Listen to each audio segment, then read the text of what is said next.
Across England, bringing some outbreaks of rain on Wednesday. That rain could turn quite heavy, particularly by the afternoon, breaking out into thunderstorms potentially over northeast England. The risk of heavy showers in the southwest as well. Again, possibility of thundery showers. Either side, though, some drier and brighter weather. Certainly a brighter day in western Scotland on Wednesday compared to Tuesday. And temperatures mid to high teens, but again quite warm in the southeast. Low pressure bringing more showers on Thursday.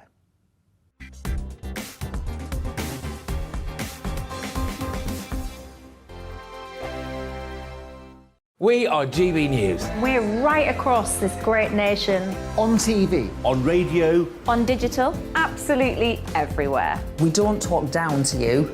We embrace all voices with honest and civilised conversation. We are not part of the establishment. We're one of you. And we're only getting started. Join us on GB News, The People's Channel. Britain's news channel.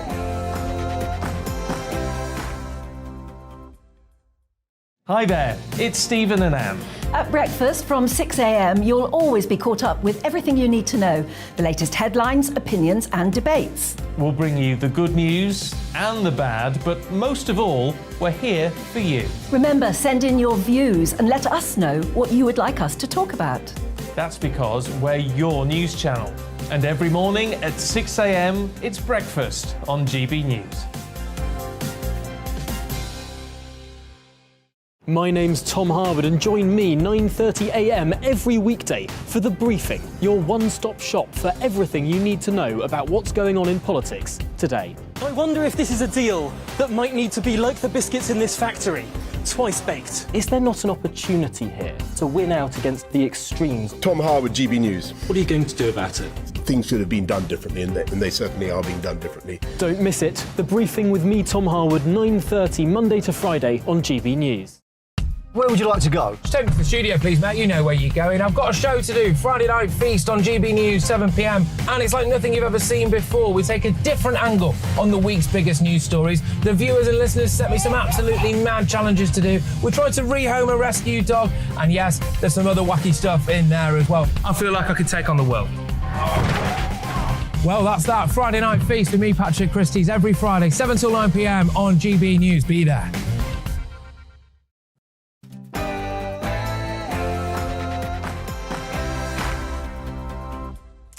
No spin, no bias, no censorship. I'm Dan Wootton. Tonight, after surviving a confidence vote a mere 3 weeks ago, Boris is going nowhere. So why is the Brexit-hating mainstream media continuing their campaign to oust him?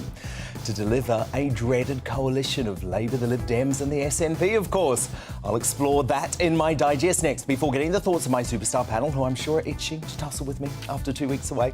Tonight, the Daily Express columnist Carol Malone is here alongside senior reporter at the I newspaper Benjamin Butterworth and political commentator and former Brexit Party MEP Belinda Delucy. With a Qatari cash scandal hot on the heels of his reported Rwanda intervention, how much longer can we be expected to turn a blind eye to the unbecoming behaviour of our future king, Prince Charles? That's our big debate tonight at 10. As she prepares to launch a new bid for Scottish independence, is struggling Sturgeon counting on the referendum becoming a never-endum?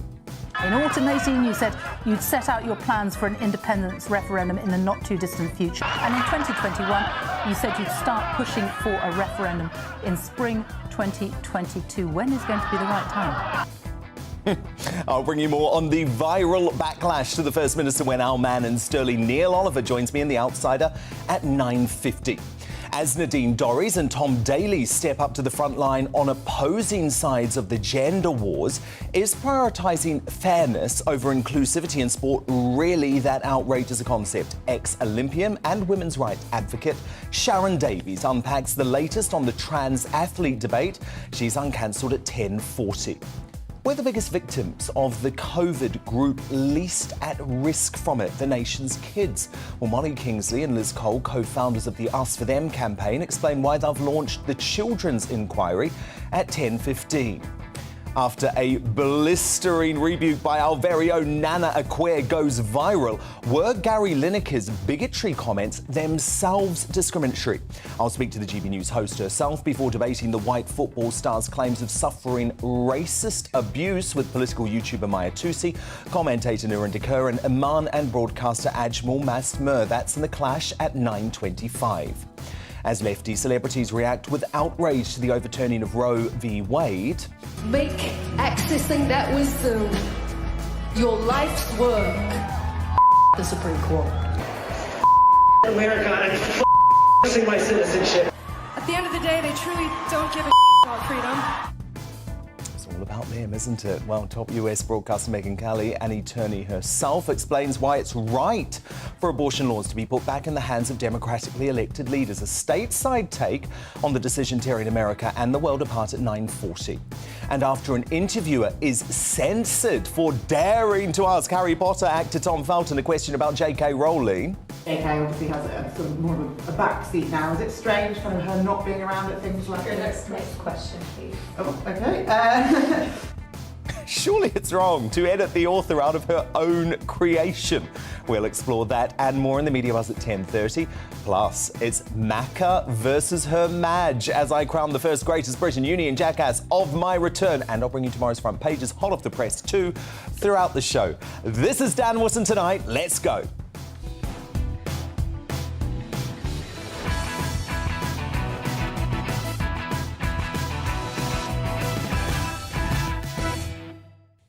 Just one thing first, though. I've missed you this past fortnight, but after 888 painful and heartbreaking days of separation thanks to zero COVID Queen Jacinda Ardern, I was finally able to reunite with my mum, my dad, my sister and my brand new baby niece, Ivy Dan, in New Zealand. And you got 888 days. 888 days, did you say? Is that how long it was? Yeah. Oh, no. Oh, he's so good, Danny. Oh, isn't she cute? Yes, she really is. And it was such a special time for us as a family, but a reminder to me that we were one of the lucky ones to be able to be together again. I know so many of you who were forced to miss final moments with loved ones overseas thanks to international border closures. And that's why I will never forget what leaders like Ardern and Justin Trudeau did during the COVID pandemic. It was cruel, it was unnecessary, it was totalitarian, and it's why I believe they must be removed from office so it never happens again. Thank you so much too to my brilliant friend and colleague Patrick Christys, who did such a brilliant job these past 2 weeks. I'm very grateful. I'm also grateful to be back with my Monday night superstar panel. Here they are, the Daily Express columnist Carol Malone, senior reporter at the newspaper Benjamin Butterworth, and former Brexit Party MEP and political commentator Belinda de Lucy. I've also missed Polly Middlehurst, who's here with the news headlines at 9.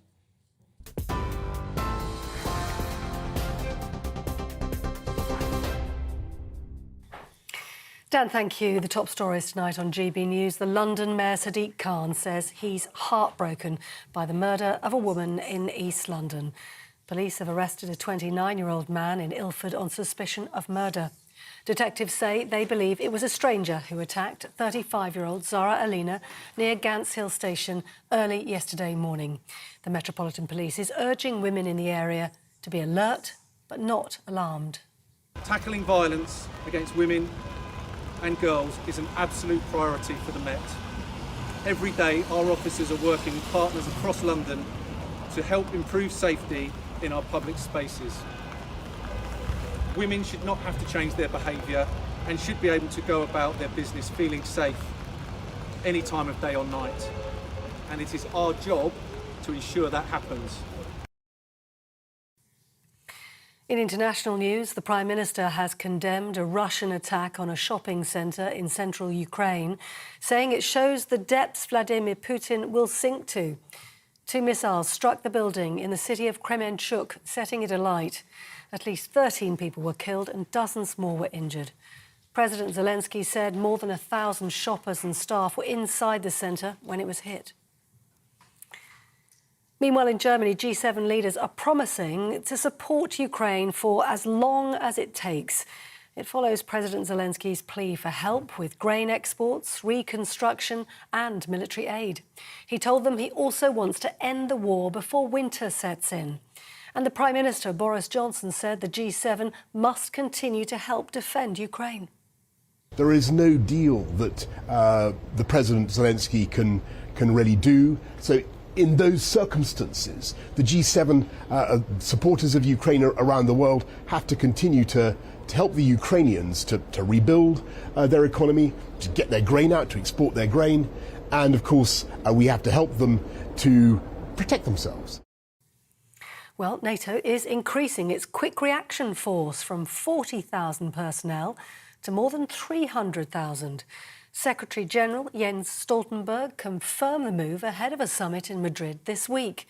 He also said he expects allies will agree that Russia poses a direct threat to security and the rules-based international order. Here, thousands of barristers have been striking today across England and Wales over pay and conditions. They refuse to accept new cases or step in for colleagues whose cases were overrunning. Some Crown courts were forced to run limited services, with criminal trials and other cases postponed or rescheduled. That's it. You're up to date on TV, online and on your radio via DAB+. You're with GB News. And now, after a long absence, it's a warm welcome back to Dan Wootton for Dan Wootton Tonight.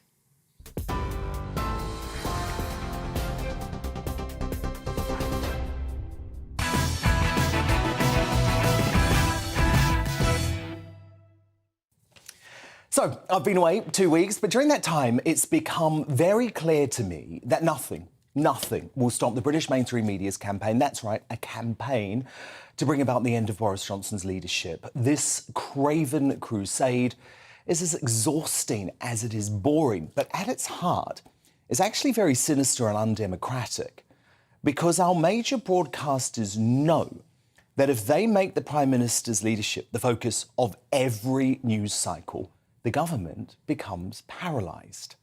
That's exactly what the Brexit-hating BBC, ITV News, Channel 4 News and Sky News want. But the Conservative Party must not buy into their games. To use the famous Brexit phrase, they must take back control. So the MSM might not want to acknowledge it, but there was a confidence vote. Boris won. And the Tory party rules state there cannot be another vote for a year. End of story. But it's not. According to the media, who have now become obsessed with the Tory 1922 committee changing the rules in order to depose Boris in another 6 months. Yep, it's exhausting. It's distracting. I repeat, it's a campaign. It's not just voters, it's also your backbenchers. Whether you like it or disagree with them, they're now talking back home about changing the 22 rules again for another confidence vote. Which criticisms of you do you think have a point, are fair? You've suggested you're preparing for a third term. Much of your party thinks you won't survive this one. Talk of a third term is delusional. Do you think the Prime Minister has the full support of his cabinet at the moment? Yes. Well, apart from the one that resigned last week. Of course. And so Oliver Dowden has resigned, and he resigned. So he was an outlier and there's no others. I'm not hearing you say, I've heard what the voters have said and I am going to change. The biggest distraction within your party is not policy, it is your leader. Your leader is the biggest distraction. So, there you go. The campaign is on. The Tories, even the Tory rebels, must be very careful not to tear down the party's reputation by marching to the beat of the craven mainstream media's drum. Those folk hate Boris and always have, because he delivered Brexit and smashed Labour's red wall less than 3 years ago. Talk of changing the rules so another leadership challenge can be launched in 6 months. That's the sort of Mickey Mouse stunt I'd expect from the RMT, the BBC or the SNP, not the Conservatives. What I'd love the media to focus on is the fact a Labour-Lib Dem pact is now in play, even though both sides won't admit it, and could lead the UK to hell in a handbasket at the next election if we're not careful. At least Starmer leadership rival Manchester Mayor Andy Burnham has the balls to say it publicly. Writing in The Observer yesterday, he said the time has come for a complete rewiring of Britain and for my own party to talk openly and seriously with others who feel the same. If the other parties are open to a new approach, Thursday's results suggest a change of government becomes not just achievable, but highly likely. So that's what Labour and the Lib Dems are playing at. And while things do look bleak for the Tories at the moment, I'll admit it, there certainly is no momentum behind Slippery Starmer, who remains stubbornly unimpressive and with only a couple of points lead in most opinion polls. No wonder many Labour bigwigs quietly hope the Durham police put an end to his lacklustre leadership when they deliver their Beargate findings. But for Boris to succeed, he must change course by cutting the talk of tax cuts and doing it, even if it means falling out with his Chancellor Rishi Sunak. As one of the UK's leading economists, Dr Gerard Lyons, wrote at the weekend, the Chancellor needs to break out of the groupthink at the Treasury where they resist tax cuts. Here's the menu, by the way, of tax cuts that I believe could save his premiership. He should slash fuel duty, scrap green levies on energy bills, reverse the national insurance increase and halt the planned corporation tax rise. Just imagine how a tax cut agenda, giving folk money back into their pockets as the cost of living crisis really bites, would immediately change the narrative for Boris. He's just got to be bold.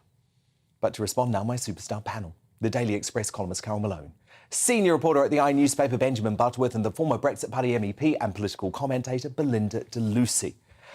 Carol Malone, this is a media campaign, isn't it? Because it actually doesn't matter what happens. It doesn't matter how many confidence votes there are. It doesn't matter how many times Boris is cleared by the police.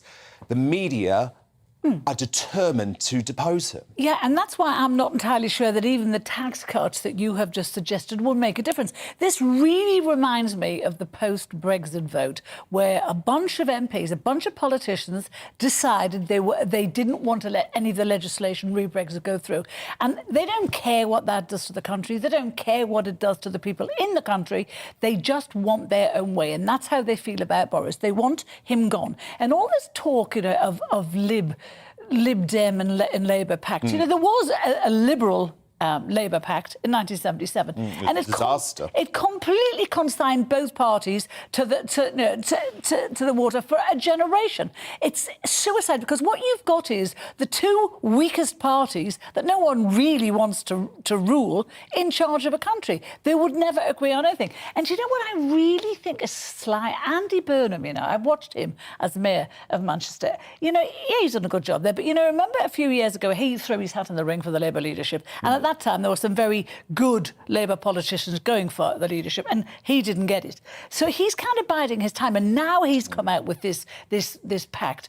This is all about self-interest for Andy Burnham. He's always wanted to be Prime Minister. He always thought he was good enough. No one else did, but he still thinks he is. And this is just self-interest on his part, and it really hacks me off that none of these politicians care about this country. It's all self-interest, and they just want rid of Boris at whatever cost. And the mainstream media is helping them, and it kind of makes me a little bit ashamed. Benjamin Butterworth, at least you could say with Andy Burnham, though, he's been honest. Because the rest of the bigwigs and Labour and the Lib Dems are pretending there isn't a pact. I mean, do they think we're stupid? We can see it. There is a pact. Well, I think you're stupid if you think there is a pact. Did you see the by-election? By-elections, yes. I did, and what's incredible is that was voters making their decision. So the fact that you come back here and you look at those results, a 38% swing against the Conservatives in Tiverton and Honiton, a safe Tory seat, the 40th safest seat in the country, a seat where most of the population is over 65 and voted for Brexit. You look at Wakefield, a marginal seat in the last 6 consecutive elections that was overwhelmingly Brexit supporting, and they voted against the Conservatives. This isn't some pact. This is the people of this country making their voice heard. And you need to get over it. There is a pact. Why don't you accept democracy? Can you not accept that was a protest vote? And a lot of people that were spoken to in Tiverton, they actually said exactly that. They said we're cross with Boris. They will not be cross with them in 2 years' time. So you just acknowledge the opposite of what you opened with saying, which was they are angry at Boris Johnson. They don't need people to tell them that. They are angry, and that was Dan's argument. Well, no, I think you've completely missed my point, which is that the reason they're angry is because they turn on their television and every day they get BBC, they get ITV News shoving down their throat. You know what you sound Shoving down like? their throat, Puttygate. While You know what you completely sound like? ignoring Keir Starmer and Beargate, while completely ignoring the Labour Lib Dem pact. That doesn't we have exist. a biased media in this country, Benjamin. It has a big impact. Well, you know what? And you're part of it, by the way. You sound like a conspiratorial Ramona to me. You think people can't think for themselves and make their minds up. They can, and they're against Boris Johnson. People can be swayed, though. That's the point that Dan and we are trying to make. People can be swayed by a constant barrage of stuff on the television, on the radio, everywhere they look. You know, I'm just sick of it. We're exhausted by it. But Belinda and Lucy, look, the other point about by-elections, of course, is that they are not indicative of what happens at a general election. Labour aren't winning votes from the Tories. Tories are staying at home, and I don't blame them. I also don't blame the usual suspects, Sky, BBC, all the usual Remainers, for this campaign against Boris. I'm sorry, but the biggest threat to Boris now is Boris himself.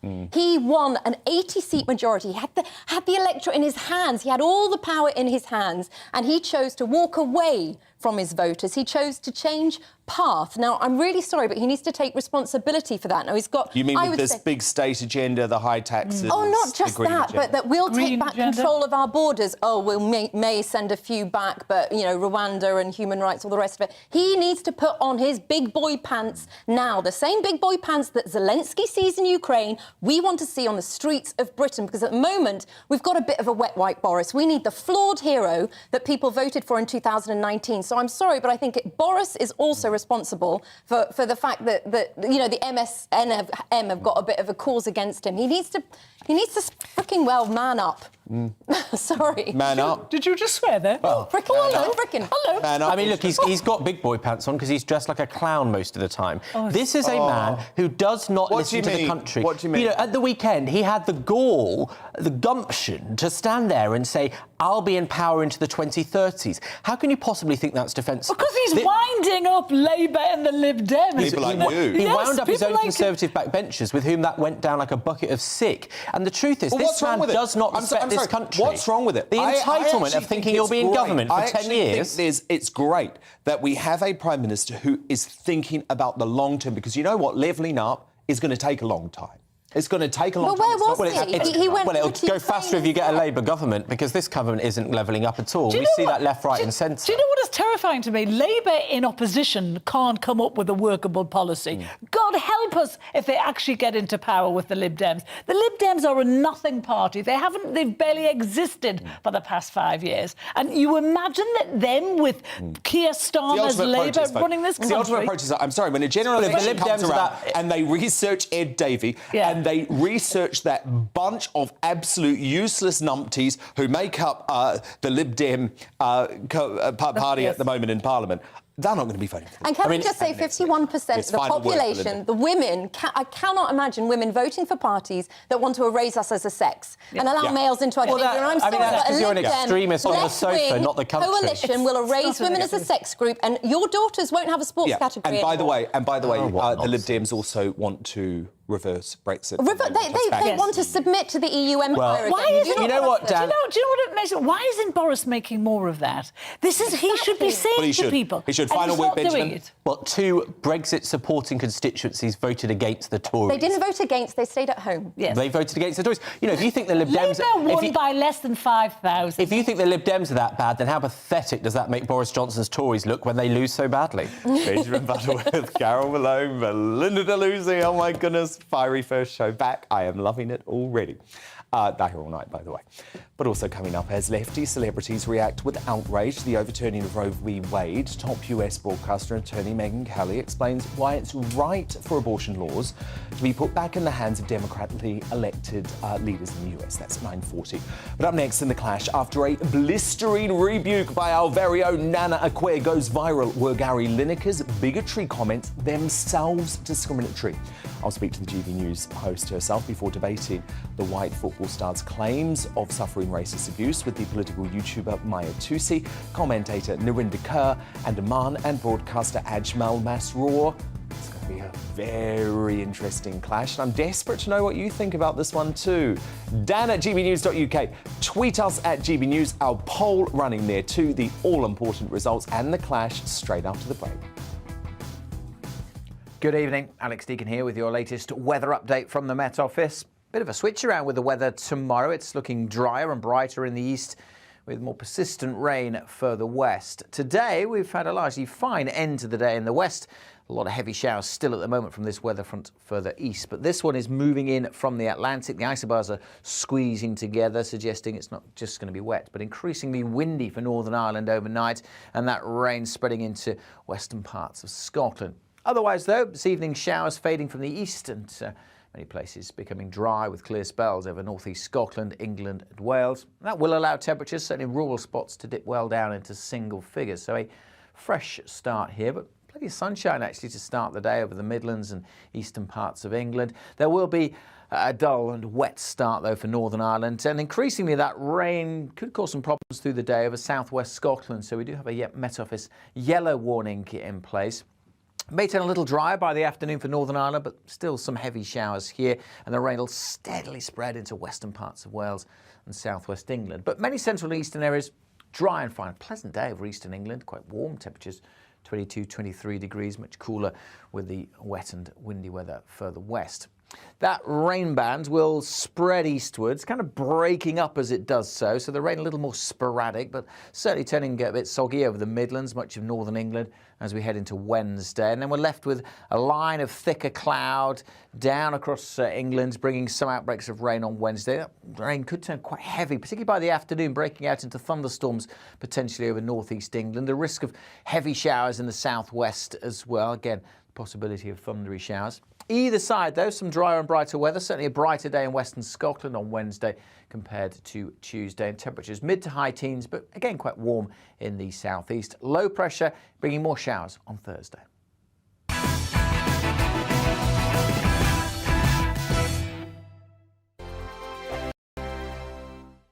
We are We're right across this great nation. On TV. on radio. On digital. Absolutely everywhere. We don't talk down to you.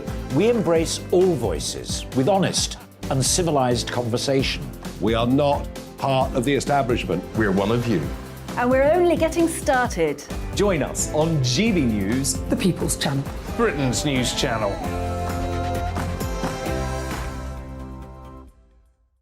Hi there, it's Stephen and Anne. At breakfast from 6 a.m, you'll always be caught up with everything you need to know. The latest headlines, opinions and debates. We'll bring you the good news and the bad, but most of all, we're here for you. Remember, send in your views and let us know what you would like us to talk about. That's because we're your news channel. And every morning at 6 a.m, it's breakfast on GB News. My name's Tom Harwood and join me 9:30 a.m. every weekday for The Briefing, your one-stop shop for everything you need to know about what's going on in politics today. I wonder if this is a deal that might need to be like the biscuits in this factory, twice baked. Is there not an opportunity here to win out against the extremes? Tom Harwood, GB News. What are you going to do about it? Things should have been done differently, and they certainly are being done differently. Don't miss it. The Briefing with me, Tom Harwood, 9:30 Monday to Friday on GB News. Where would you like to go? Just take me to the studio, please, Matt. You know where you're going. I've got a show to do. Friday Night Feast on GB News, 7 p.m. And it's like nothing you've ever seen before. We take a different angle on the week's biggest news stories. The viewers and listeners set me some absolutely mad challenges to do. We tried to rehome a rescue dog. And yes, there's some other wacky stuff in there as well. I feel like I could take on the world. Well, that's that. Friday Night Feast with me, Patrick Christie's, every Friday, 7 till 9 p.m. on GB News. Be there.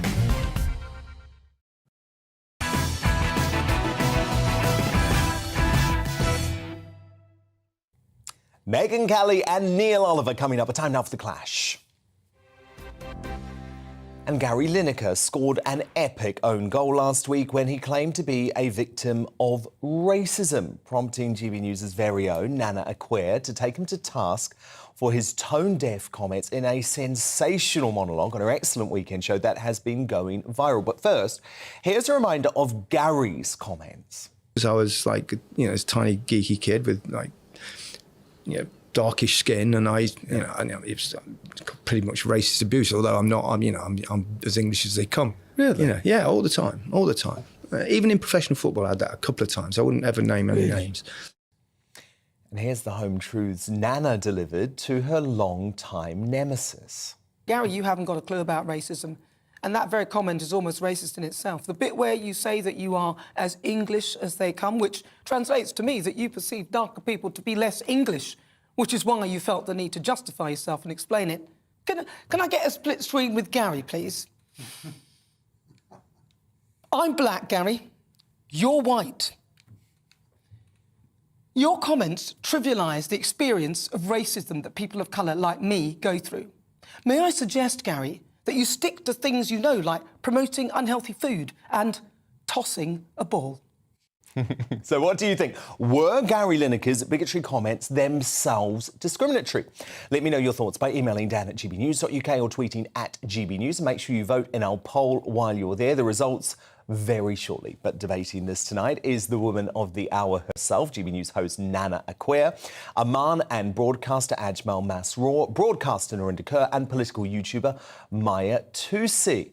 But just before we get to the debate, I want to ask you, Nana, first about that brilliant monologue which has gone viral over the weekend. You have history with Lineker, don't you, Nana? Well, yes, there's a bit of history. I mean, there was a spat when I showed my support for Priti Patel's policy, for the turn-back policy, and Gary actually decided to send a tweet that called me vile. That went viral, and I got all sorts of nonsense sent to me, death threats, everything, simply because I was prepared to support a government policy. I was told I'd let people drown, and it was absolutely ludicrous. But what was clear to me was that Gary he hadn't watched the programme. He would have just seen the little clip. It was totally out of context, and his comments weren't necessary, really. And I did actually complain to the BBC, but somehow, Teflon Gary, nothing happened. Oh, no, of course. They don't touch him, even though he regularly spouts highly politicised views while taking our money, Nana. I think it's completely outrageous. But the point that I thought was so important in your monologue was the fact that Gary seemed to be suggesting that there is that there is some sort of equivalence with being English and being white. I mean, that's discriminatory in itself. Well, exactly. And the point there is that a lot of people who have these sort of tendencies don't even know that they've said something that's discriminatory. If you watch, I watched the whole sort of the High Performance podcast, I watched the whole thing, and it was such a throwaway comment. And when he said, I'm as English as they come, after saying that he'd suffered some form of racist abuse because of his darker skin, that implies that if you have darker skin, you're not actually that English, which, to me, I felt quite insulted by. And I think a lot of these sort of microaggressions in language people use, and they don't understand that is offensive, and it was deeply offensive to me. And Gary needs to be called to account for that. Nana, stand by. I'm going to bring in the rest of the panel now. Broadcaster Narinder Kaur, to you first. You disagree with Nana. How on earth can you defend these comments from Gary Lineker? He's white, and he's saying he suffered racism. I think it's quite tragic how far off the mark Nana has been and everyone else. I'm actually quite shocked. He's not saying he's black. He's not saying he identifies with the struggle of black people. He's saying he grew up and he had facial features that made white people, white supremacists, call him the P word. It's not just black people, it's brown people, Asian people also suffer racism. So Nana's remarks are actually, I'm quite really disappointed in you because you've actually put racism back. As a black woman, I'm actually just quite shocked because... OK, well, let Nana respond. Let Nana respond, Narinder. It's irrelevant whether he's black. It's what white people deem. You could just have a tan. Narinder, let Nana respond to that. What do you mean by as a black woman? Are you expecting me to say something in a certain way because of the colour of my skin? Could you just explain that for me? What I'm saying is, as a black woman, a black person, you're saying that just because he said, he didn't say he identifies as a black person or identifies in the black struggle or even in racism. He's saying that actually a white person would look at someone and they'll just have a tan and they'll say the P word. And he was called that all his life. Now, being a brown person, I identify with that. And I had white friends that they'd have a tan and they'd be called the P word. I was called a Jew at school all my life because I had a big nose. That's the racism. You can't. I wasn't identifying with the Jewish struggle. That's not the point. You've actually missed the point completely. He said, Nurinder, let Nana explain her point. He said he's as English as they come, which to me translates that if you are white, then you are seen as English. And my point is, sorry, you're not letting me finish. My point is that you can be all shades and English. So to say you're as English as they come because someone's made reference to you dark skin is an insult to those of us who are English with darker skin. Nurinder, you must accept that. He equated being English with being white. No, I do accept that, but I think that he meant to say, I'm Asian. Look how white people can be. Look how bad racists can be. That I'm actually an English white person and I still got racism. God knows what it must be like for actual Asian and brown people in this country when I'm actually white and getting racism. That's what he meant. I hear you, but you've actually agreed with me. Well, so you've actually agreed with me. I'm equating the fact that you reference it would have been meant that way. It didn't mean it you that agree way. with me. So everything else you're saying is just wallpaper. Let me bring in Maya Tusi on this now. Maya, who are you with on this? Nana or Lineker? But I can't believe what I'm hearing. The sort of things that obviously I heard about.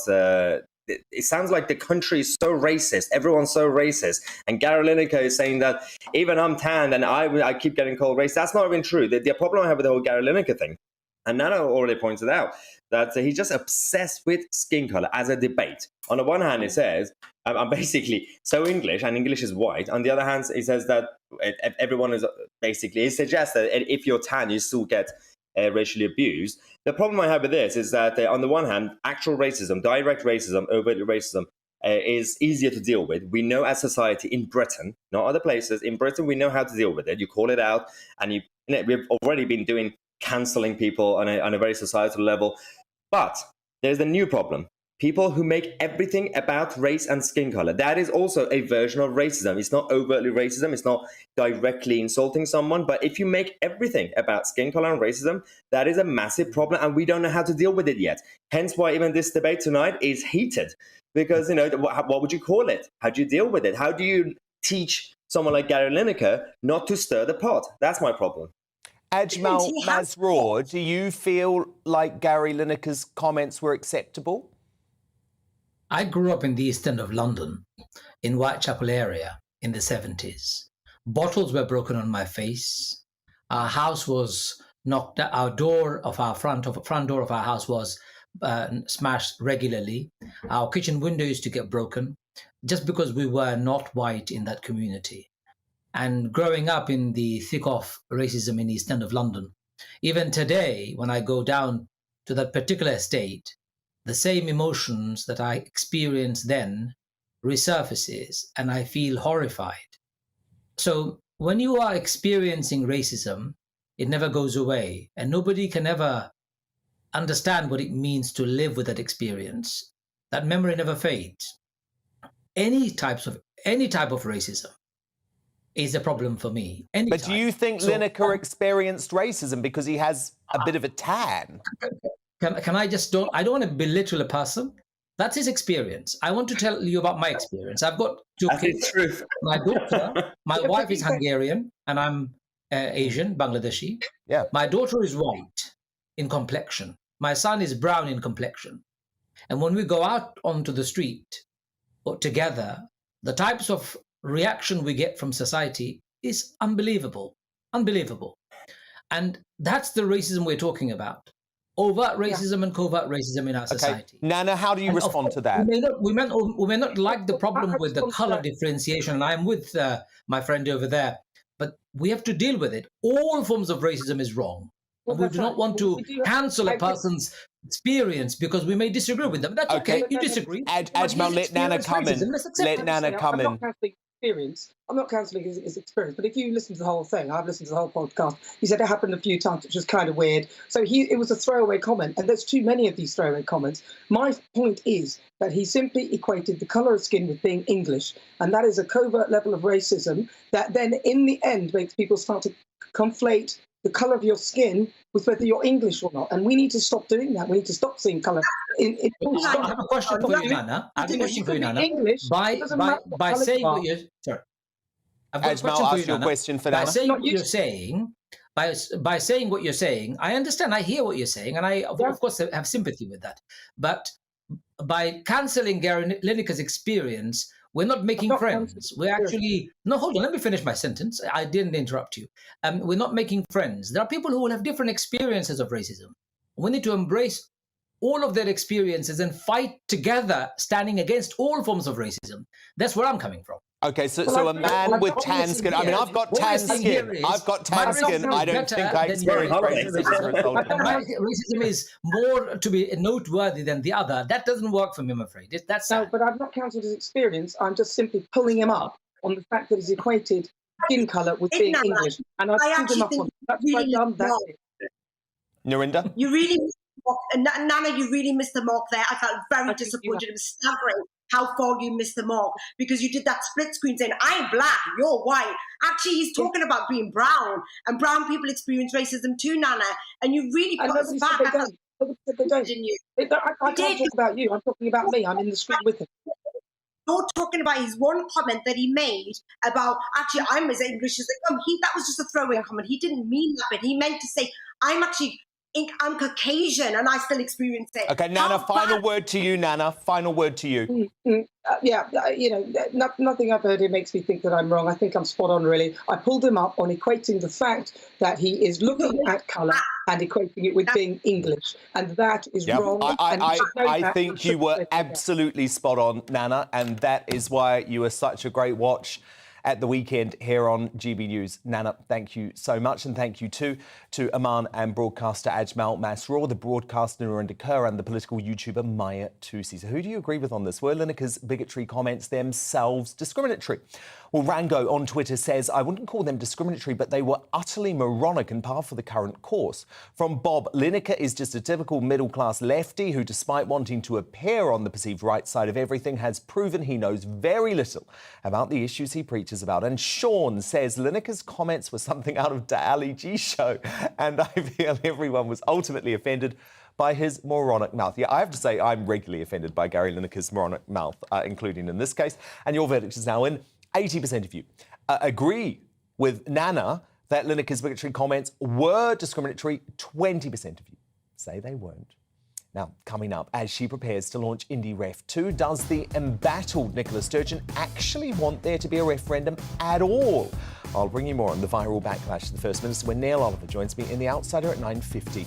But first, US superstar journalist and legal expert Megyn Kelly gives a stateside view on the abortion ruling tearing America and the world apart. That's right after the break.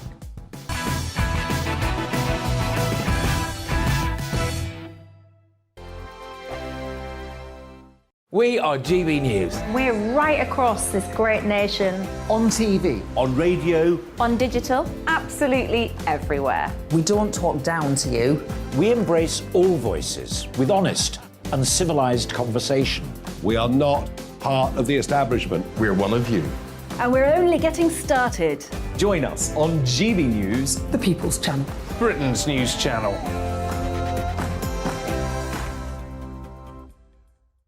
Hi there, it's Stephen and Anne.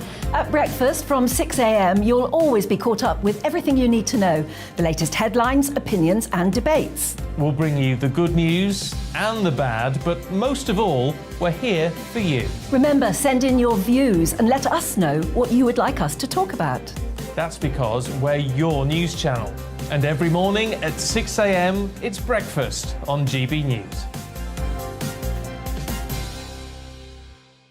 My name's Tom Harwood, and join me 9:30 a.m. every weekday for The Briefing, your one-stop shop for everything you need to know about what's going on in politics today. I wonder if this is a deal that might need to be like the biscuits in this factory, twice baked. Is there not an opportunity here to win out against the extremes? Tom Harwood, GB News. What are you going to do about it? Things should have been done differently, and they certainly are being done differently. Don't miss it. The Briefing with me, Tom Harwood, 9:30 Monday to Friday on GB News. Where would you like to go? Just take me to the studio, please, mate. You know where you're going. I've got a show to do. Friday Night Feast on GB News, 7 p.m. And it's like nothing you've ever seen before. We take a different angle on the week's biggest news stories. The viewers and listeners set me some absolutely mad challenges to do. We tried to rehome a rescue dog. And yes, there's some other wacky stuff in there as well. I feel like I could take on the world. Well, that's that. Friday Night Feast with me, Patrick Christie's, every Friday, 7 till 9 p.m. on GB News. Be there.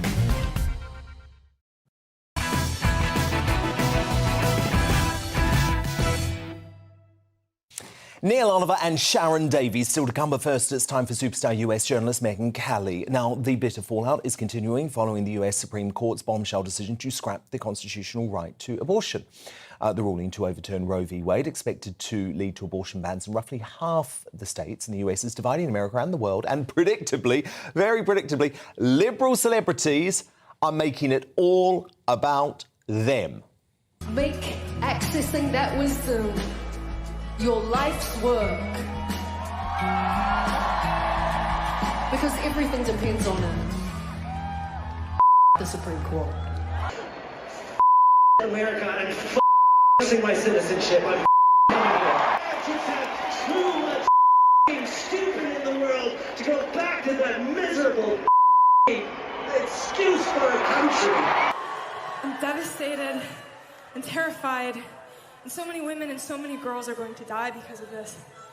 And I wanted to dedicate this next song to the 5 members of the Supreme Court who have showed us that at the end of the day, they truly don't give a about freedom.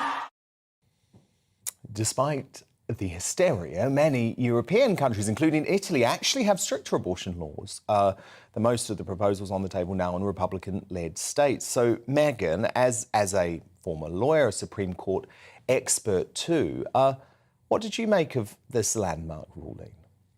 Hi, Dan. So I thought the Supreme Court nailed it. And you can believe that whether you're pro-abortion rights or anti-abortion rights. Roe versus Wade and Casey versus Planned Parenthood, decided respectively in 1973 and 1992, were embarrassments. They were embarrassments as a legal matter. The support for the decisions wasn't there, and even prominent legal scholars over here agreed on that. Now, for the first 185 years of our country's existence, this was a matter that was left to the states. Shockingly, there's nothing about a right to abortion in our United States Constitution. And in 1973, the Supreme Court, which was an activist court, changed all that. And it is true that you can find fundamental rights, constitutional rights, even if they're not explicitly spelled out in our Constitution. They are considered implicit, but only when the right you're talking about has a long history in American tradition and culture.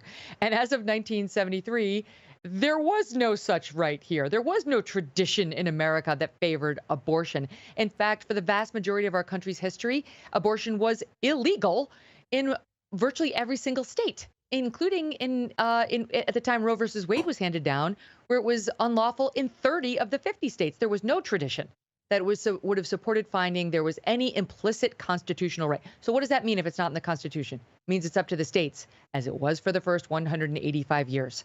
So now it goes back where it belongs, and we're going to have to duke it out state by state on whether we think there should be no restrictions on abortion, entire restrictions from the moment of conception on abortion, or some middle ground where we maybe say, like the Mississippi law that it was at issue in this case, after 15 weeks, it's no longer okay. And that's how it's going to be, and that's how it should be in a federalist society. Fascinating analysis. We saw all of those me celebrities there, Megyn. It feels quite a lot like when Trump was elected. Oh, I'm going to leave the country. I'm going to revoke my citizenship. I mean, I would say, yeah, right. They're not going to, are they? This is all talk. Oh, please. I'll give each one of them $10,000 if they can name one Supreme Court justice. Just one. You don't even have to tell me how he or she voted. Just name one, right? None of them has read the decision. They don't know anything about federalism. They have no idea what Roe. Let's do a test for these celebrities. What right was announced in Roe versus Wade that justified abortion rights? Okay, I'll wait. I'll wait. What was it? And how is that right changed in Planned Parenthood versus Casey in 1992? How did they abandon that first right? And what was the new right that they came up with to justify abortion rights? I'm going to wait. I'm just going to sit here quietly until I get a message from Olivia Rodrigo on what the... They know nothing. Why are we even talking about these morons? Anybody who's listening to these stupid morons for their constitutional analysis deserves what they get, which is bupkis in terms of any intellectual gravitas or stimulation. Okay?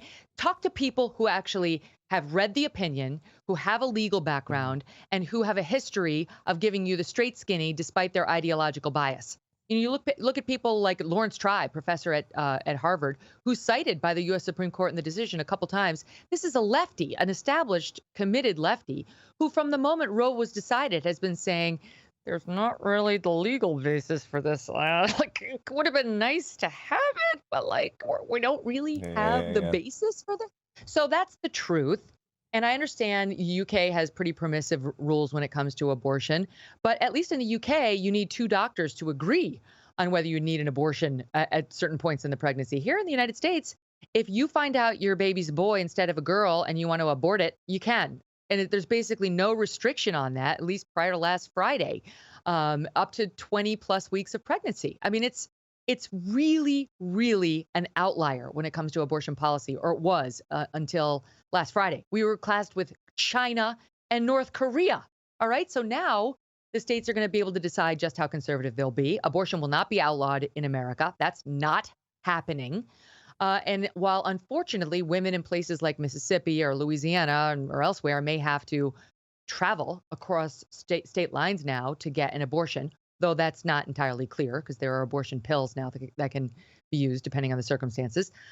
That's true with a lot of things, Dan. You know, I mean, I voted with my feet just a couple years ago and left New York because their values were no longer aligned with my own. We all are forced to make choices like that in a society like America with 50 states governed by different rules. That's how our founders set it up. It's worked not perfectly, but pretty well for a long, long time. Megan, can we just talk about the political ramifications of this? Because I've read a lot of analysis that this decision could actually be good for the Democrats at the midterm elections, where obviously they are facing catastrophe at the polls because of the disastrous Biden-Harris administration. Could this be good politically for the Democrats, Megan, get the vote out for them? Yes. Yes, I don't think there's really a lot of dispute around that. I mean, I don't think it's going to be the driving issue. People are still very worried about the economy and the gas prices over here. But this Supreme Court, and to its credit, it's not supposed to be thinking about the political ramifications. But this Supreme Court just gave Democrats a reason to get to the polls and vote Democrat when they had very little before. I mean, Joe Biden's poll numbers are abysmal. They're still very angry in this country over the oppressive COVID restrictions that these Democrats imposed upon us, even Democrats. But people care about some of these cultural issues, including abortion.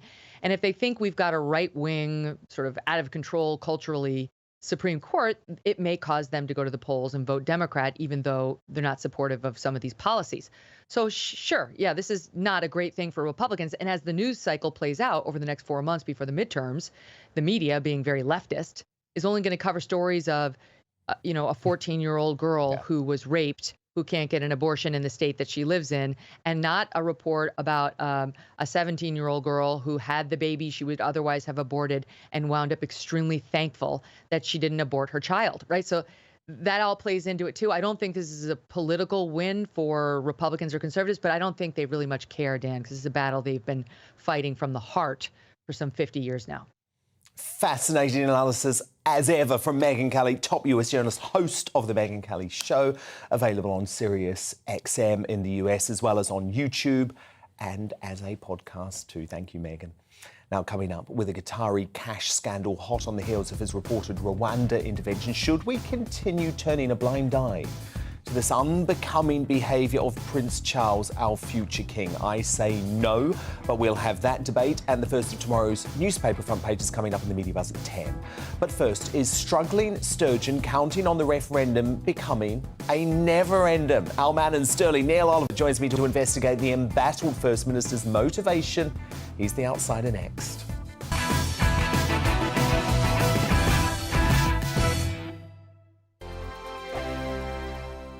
We are GB News. We're right across this great nation. On TV. On radio. On digital. Absolutely everywhere. We don't talk down to you. We embrace all voices with honest and civilised conversation.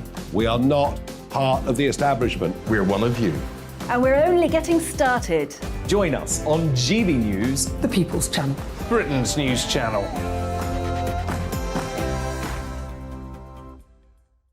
Hi there, it's Stephen and Anne. At breakfast from 6 a.m, you'll always be caught up with everything you need to know, the latest headlines, opinions and debates. We'll bring you the good news and the bad, but most of all, we're here for you. Remember, send in your views and let us know what you would like us to talk about. That's because we're your news channel. And every morning at 6 a.m, it's breakfast on GB News. My name's Tom Harwood and join me 9:30 a.m. every weekday for The Briefing, your one-stop shop for everything you need to know about what's going on in politics today. I wonder if this is a deal that might need to be like the biscuits in this factory, twice baked. Is there not an opportunity here to win out against the extremes? Tom Harwood, GB News. What are you going to do about it? Things should have been done differently, and they certainly are being done differently. Don't miss it. The Briefing with me, Tom Harwood, 9:30 Monday to Friday on GB News. Where would you like to go? Just take me to the studio, please, Matt. You know where you're going. I've got a show to do. Friday Night Feast on GB News, 7 p.m. And it's like nothing you've ever seen before. We take a different angle on the week's biggest news stories. The viewers and listeners set me some absolutely mad challenges to do. We tried to rehome a rescue dog. And yes, there's some other wacky stuff in there as well. I feel like I could take on the world. Well, that's that. Friday Night Feast with me, Patrick Christie's, every Friday, 7 till 9 p.m. on GB News. Be there.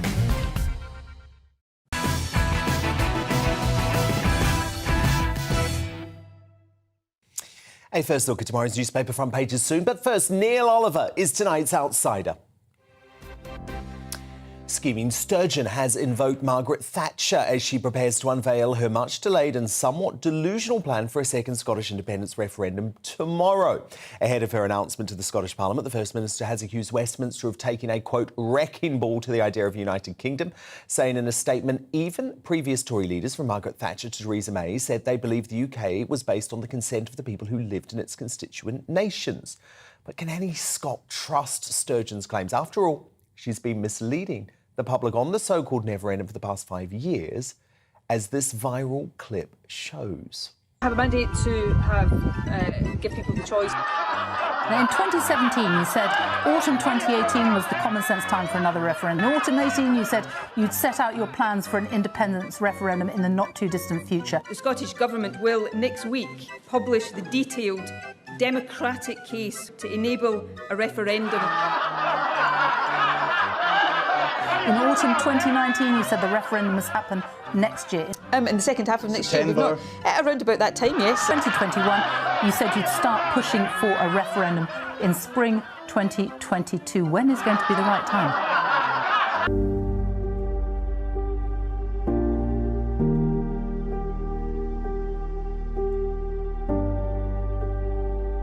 A referendum, a referendum, a referendum, a referendum. So, Neil, look, we've heard it all before from Sturgeon, haven't we? Oh, goodness, yes. I've said many times before, it's because she's on that hamster wheel of being a party with a single issue. She exists, the SNP exists to push for the breakup of the union. So she's got no alternative, but it's becoming increasingly ridiculous. In many ways, she makes me think of, the famous Japanese soldiers, lost in the jungle, who were left, fighting the war for 30, 40, 50 years after it was finished. It was the war was over in 2014. That was the high water mark. That was the referendum on Scottish independence. There was a resounding victory for the majority of Scottish people who said, as has always been the case, as always was the case, as always will be the case, that they want to remain part of the United Kingdom. But the SNP have no alternative. They have no option but to continue to pretend that anybody wants independence, and they are a minority party pushing a minority issue.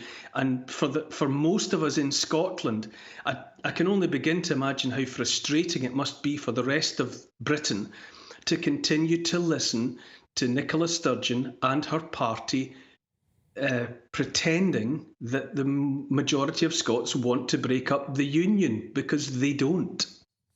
And so she has to do this tomorrow, doesn't she, Neil, to try and prove to her party that she has an action plan. But in reality, there's no plan for Indy Ref 2, is there? It's not going to happen. It's not going to happen. There's no legal, constitutionally legitimate way in which she can continue to prosecute this war that she wants to wage. But you know, Dan, when I think about it, the truth is the world has changed in the last couple of years. You know, we've all been through an undeniable shift. You know, there's been a kind of the tectonic plates have moved. There has been a paradigm shift. The world is a different place. And I think by next year, the world will be a very, very different place. People who are already struggling with the cost of lockdown, that will only intensify. And as people are struggling to cope, to pay bills, to pay mortgages, to pay rent, to put food on the table, you know, to stay in jobs, to stay in employment, all of the rest of it, in that atmosphere, which is inevitable, the last thing that anybody will want is the upset of a referendum.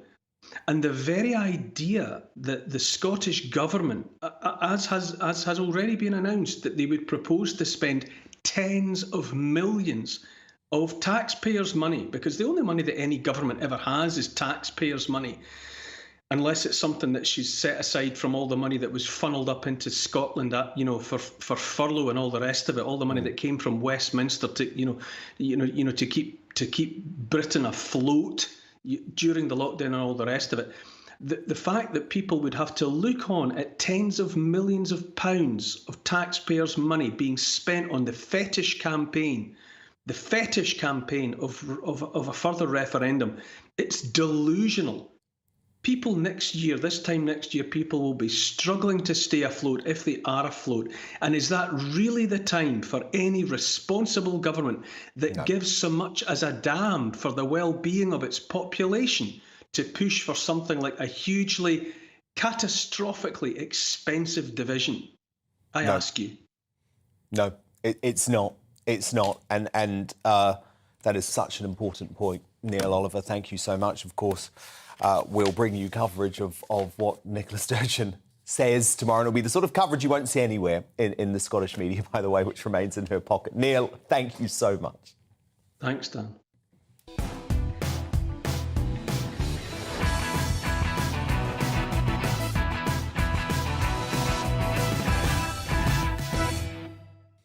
It's 10 p.m. I'm Dan Wootton. Tonight, after another royal cock-up leaves him looking more like a court jester than a future king, should we still be turning a blind eye to the increasingly disturbing and highly politicised behaviour of Prince Charles? My panel give their take next on the Qatari cash allegations that have again raised questions about the heir to the throne's suitability to lead.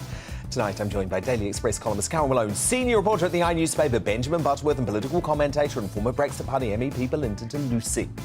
Why did our children bear the brunt of totalitarian COVID restrictions despite being least affected by the virus? Well, two brave campaigners who battled to protect them during the pandemic when the nation turned its back, Molly Kingsley and Liz Cole of Us For Them, unveiled the Children's Inquiry live at 10:15. As Culture Secretary Nadine Dorries and David Tom Daly wade into the trans athlete debate, is prioritising fairness over inclusivity in sport really such an outrageous concept? Well, Olympian and women's rights campaigner Sharon Davies is uncancelled on that at 10:40. From one women's rights champion to another, is it fair to edit author J.K. Rowling out of Harry Potter history because of her position on the trans debate. AK obviously has a sort of more of a backseat now. Is it strange kind of her not being around at things like this? Next question, please. Oh, okay. Awkward. A world debate why Potter stars like Tom Felton, who you just saw there, and Emma Watson are now being stopped from even talking about the mastermind who turned them into household names. Plus, was Her Majesty really having it large at Glastonbury? All that and more coming up in the Media Buzz at 10:30. And after 2 weeks off, I've got the power back in my hands to crown my greatest Britain and Union jackass. That's just before the end of the hour, so do stay out with us. I'll also bring you tomorrow's front pages hot off the press too. But first, it's time for the news at 10 with Polly Middlehurst.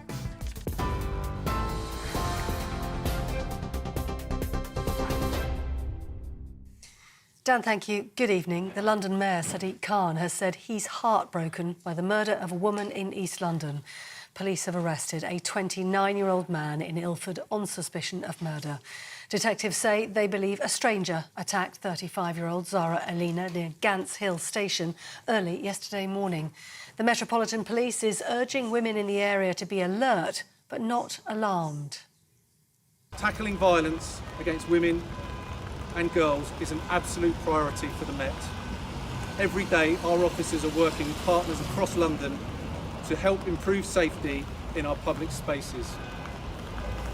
Women should not have to change their behaviour and should be able to go about their business feeling safe any time of day or night. And it is our job to ensure that happens. And in international news, Russian airstrikes have killed at least 13 people at a shopping centre in Ukraine. Rescue missions are still ongoing in Kremenchuk, where crews are still digging through the rubble.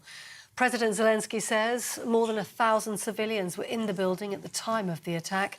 Dozens of people are injured, and officials say the number of victims is expected to rise.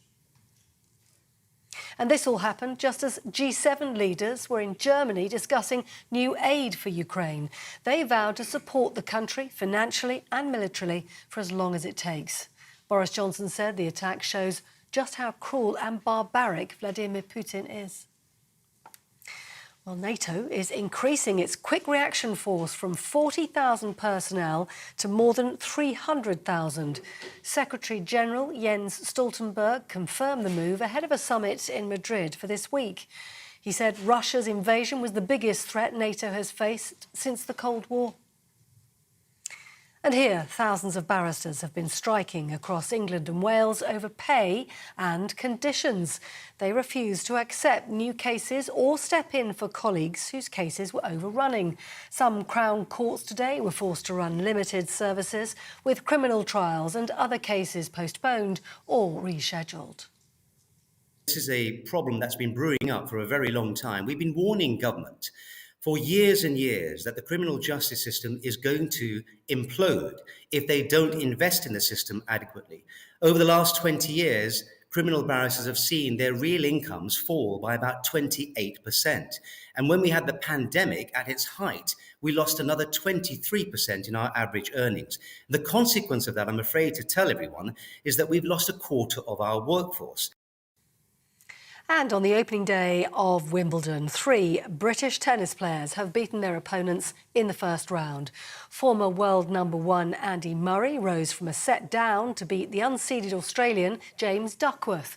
Emma Raducanu put her side strain behind her and marked her centre court debut by reaching the second round of the tournament. And British #1 Cameron Norrie saw play suspended after only half an hour due to the rain, but won his first set in just 23 minutes. On TV, online and on your radio via DAB+, you're with GB News. Now back to Dan Wootton tonight.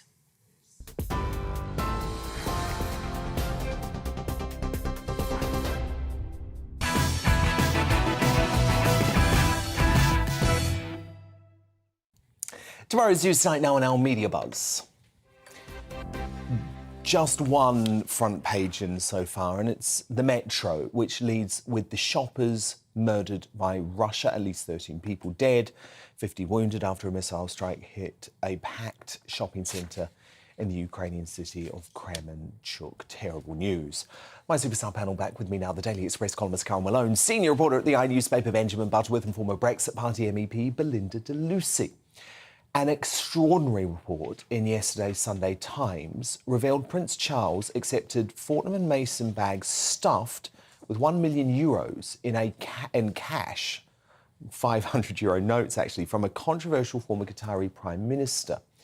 The heir to the throne reportedly personally received €3 million in total from Sheikh Hamad bin Jassim bin Jabal Al Thani during 3 meetings without aides present between 2011 and 2015. All the money was deposited into the bank account of the Prince of Wales Charitable Fund. Now, there's no suggestion these payments were illegal, and Clarence House have said correct processes were followed. But the Charity Commission is now considering launching a potentially embarrassing investigation. Royal biographer Tom Bower claimed in a Mail on Sunday column yesterday that this latest scandal has plunged the heir of the throne into murky waters, arguing what's more damaging is that his conduct raises wider concerns. It is no exaggeration to say that his succession to the throne could be in jeopardy. Of course, this latest scandal follows hot on the heels of Charles's ridiculous Rwanda intervention, in which he defied the country's expectation of political neutrality by describing the government's sensible immigration plan as, quote, appalling. And as I write in my new Mail Online column today, and I hate to say this actually, I do hate to say this, but I'm beginning to doubt that Prince Charles has the capacity to become King Charles III without threatening the British monarchy. Carol Malone, how much longer are we going to turn a collective blind eye to the behaviour of Prince Charles, which is certainly not fit for a future king?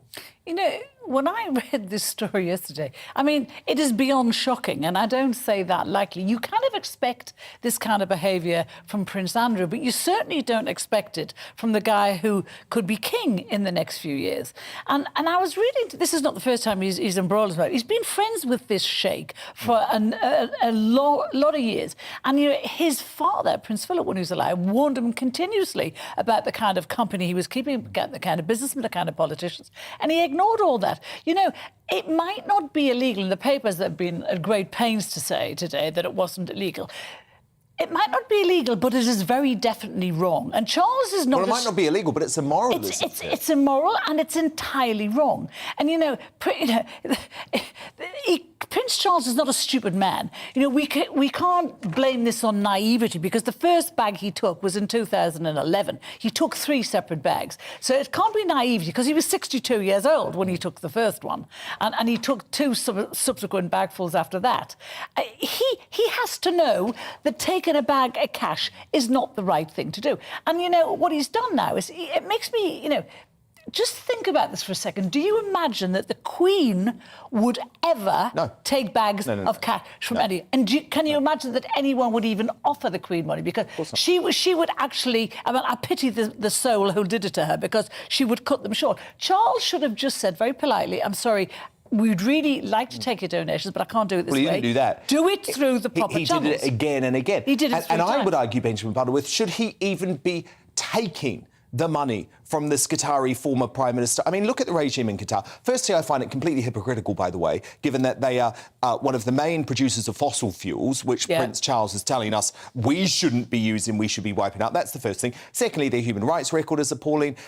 Their record on migrant workers is appalling. Their record on gay rights is appalling. Their record on women's rights is appalling. So you've got all of those reasons.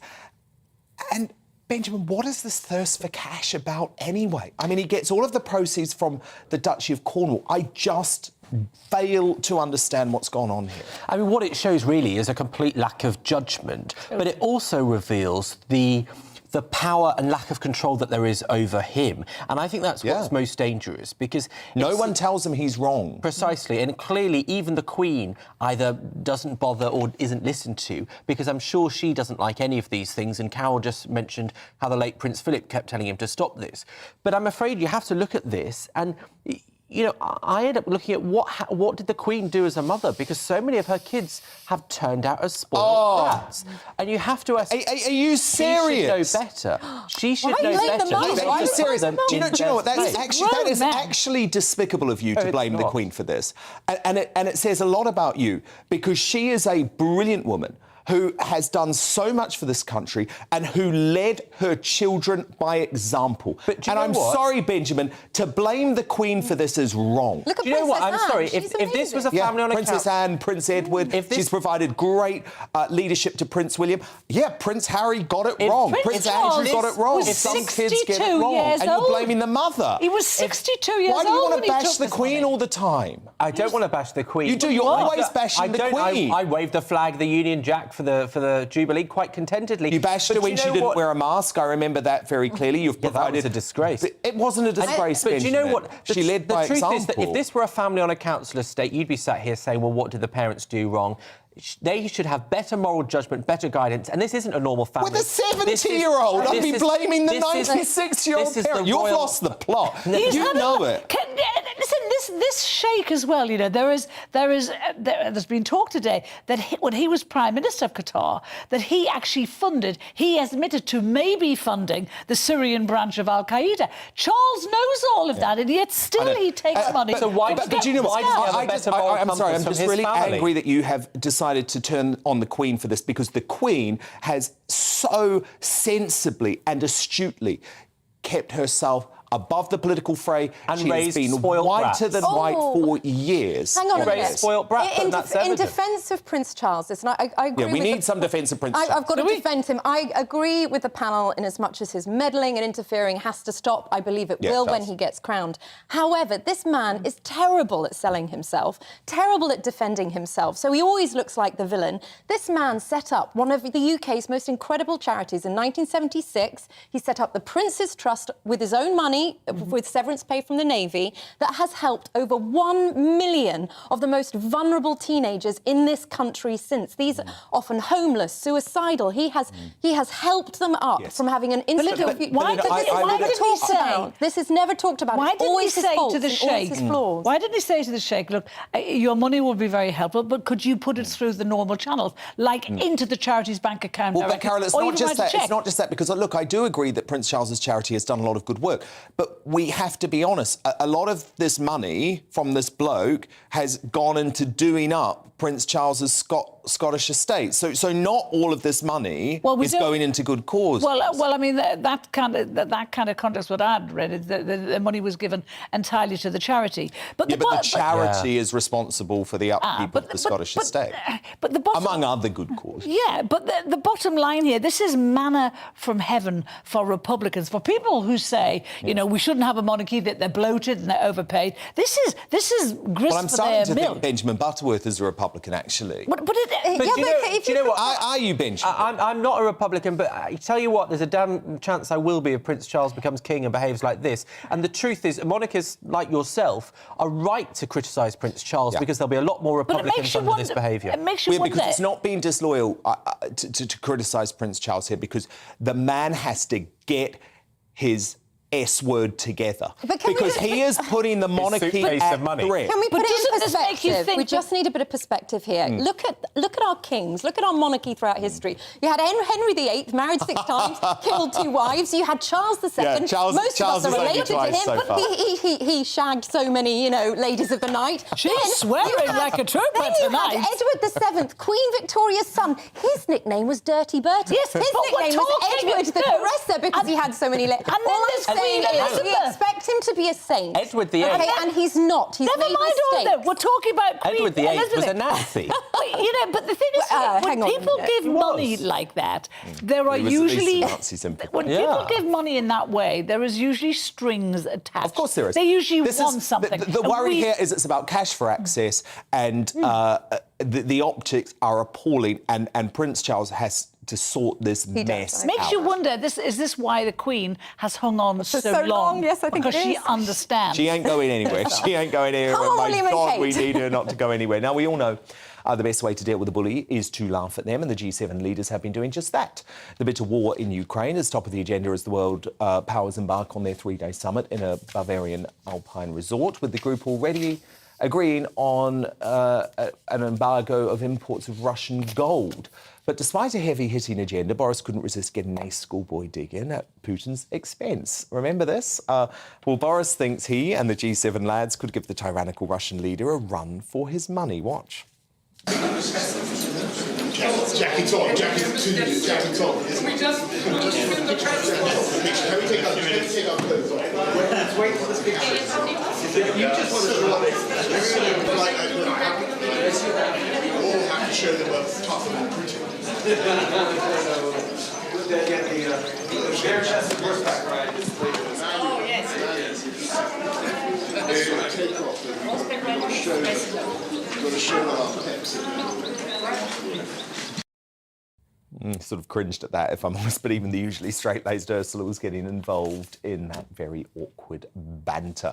Benjamin Butterworth, Belinda Lucy, Carol Malone, do stand by, because coming up, is it fair to edit author J.K. Rowling out of Harry Potter history because of her position in the trans debate, or should we accept her Hogwarts and all? See what I did there? We will debate that in the Media Buzz at 10:30. But first, why did our children bear the brunt of totalitarian COVID restrictions despite being least affected by the virus? Two brave campaigners, Molly Kingsley and Liz Cole of the Us For Them campaign, unveiled the findings of their children's inquiry live straight after the break.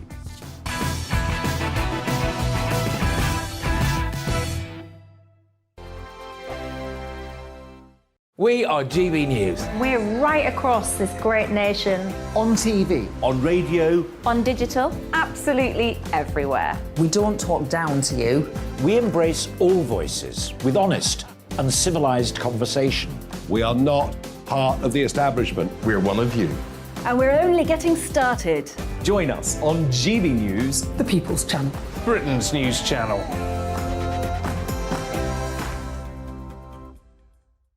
Hi there, it's Stephen and Anne. At breakfast from 6 a.m, you'll always be caught up with everything you need to know. The latest headlines, opinions and debates. We'll bring you the good news and the bad, but most of all, we're here for you. Remember, send in your views and let us know what you would like us to talk about. That's because we're your news channel. And every morning at 6 a.m, it's breakfast on GB News. My name's Tom Harwood, and join me 9:30 a.m. every weekday for The Briefing, your one-stop shop for everything you need to know about what's going on in politics today. I wonder if this is a deal that might need to be like the biscuits in this factory, twice baked. Is there not an opportunity here to win out against the extremes? Tom Harwood, GB News. What are you going to do about it? Things should have been done differently, and they certainly are being done differently. Don't miss it. The Briefing with me, Tom Harwood, 9:30 Monday to Friday on GB News. Where would you like to go? Just take me to the studio, please, Matt. You know where you're going. I've got a show to do. Friday Night Feast on GB News, 7 p.m. And it's like nothing you've ever seen before. We take a different angle on the week's biggest news stories. The viewers and listeners set me some absolutely mad challenges to do. We tried to rehome a rescue dog. And yes, there's some other wacky stuff in there as well. I feel like I could take on the world. Well, that's that. Friday Night Feast with me, Patrick Christie's, every Friday, 7 till 9 p.m. on GB News. Be there.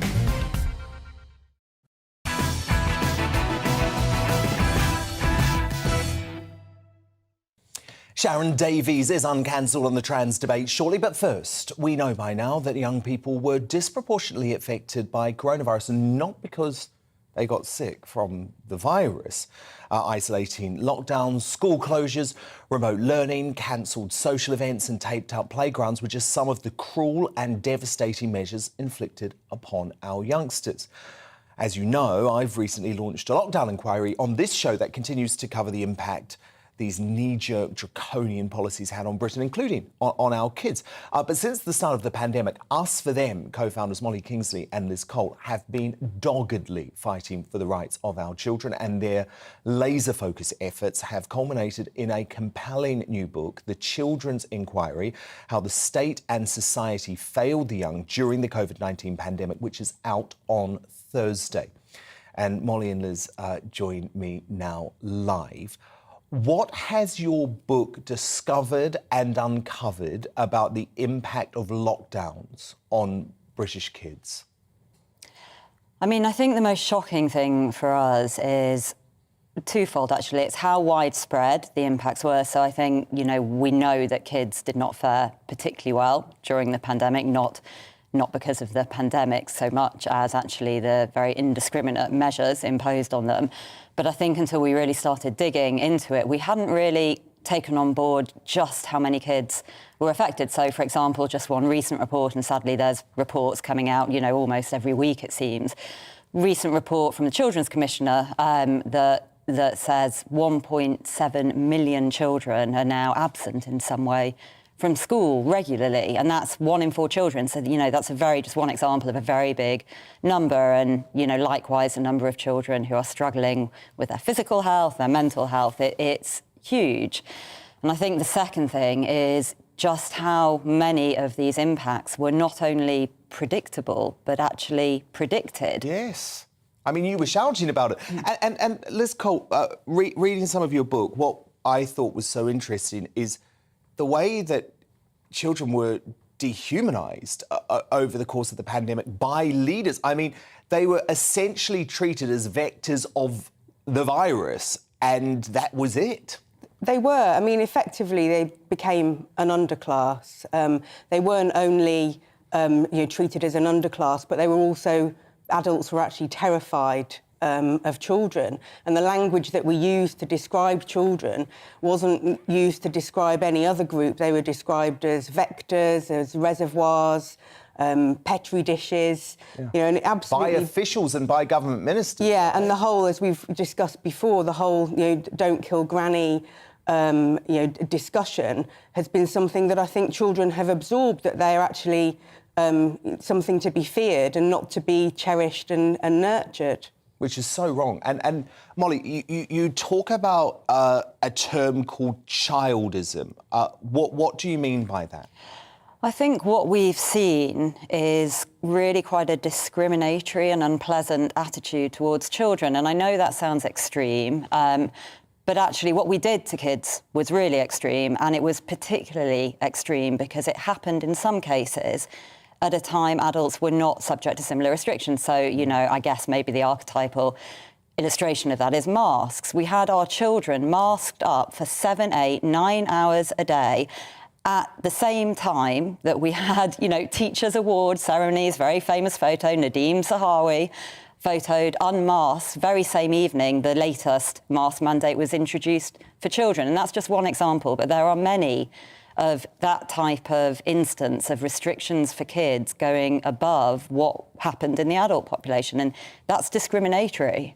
Yeah, absolutely. And just to add to that as well, when children, many children couldn't go to school in the summer of 2020, while adults could go to the pub, but most children couldn't attend school. And I think that really said everything that we needed to know about our priorities. Schools should never have been closed. I think it's completely shameful. And I guess the issue is, Molly, too, we don't know how long lots of these impacts are going to go on for. I mean, Generation COVID, as they're now known, may well end up being defined by some of the experiences they had during lockdown.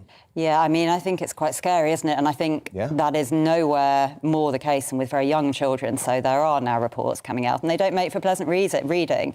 You know, the Ofsted reports, I think, were the most recent, raising various concerns spanning, you know, cognitive development, physical development, language development. I think language development is actually a really interesting one because, you know, as that Ofsted report, in fact, notes, many of these children have spent 2 years under restrictions. And for some of these children, that means 2, maybe out of 3 or 4 years, looking at adults wearing masks. And surprise, surprise, we're now realising that speech and language has been impaired. And no one really knows is the answer, whether that's going to work out OK for these kids or not. You know, it may do. The brain is elastic. We also know there are windows of elasticity in the brain. So if you miss developmental periods, then you miss it. And it's not something that you always get a second shot at. And I think lots of the mental health issues which we actually forced upon our kids and our teenagers will last a lifetime, sadly. So Liz, what's the conclusion that we should take from this? That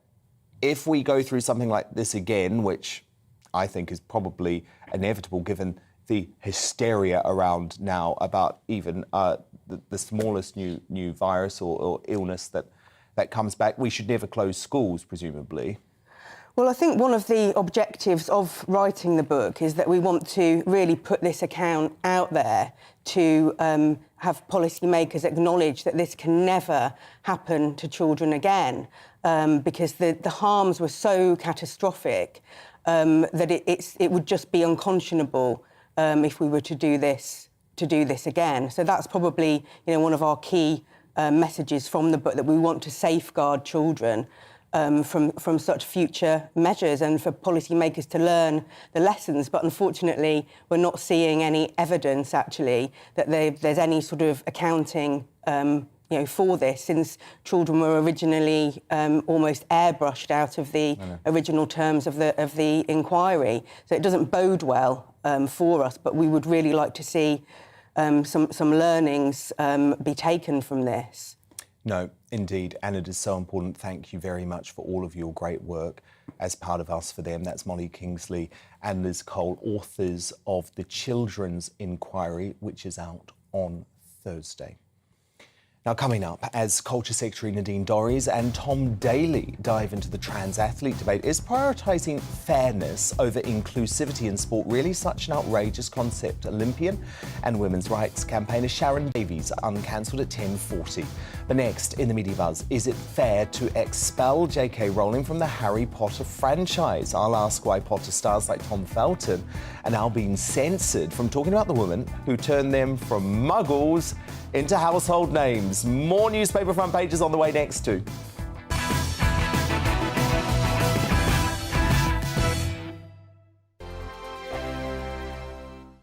We are GB News. We're right across this great nation. On TV. On radio. On digital. Absolutely everywhere. We don't talk down to you. We embrace all voices with honest and civilised conversation. We are not part of the establishment. We're one of you. And we're only getting started. Join us on GB News, The People's Channel. Britain's news channel.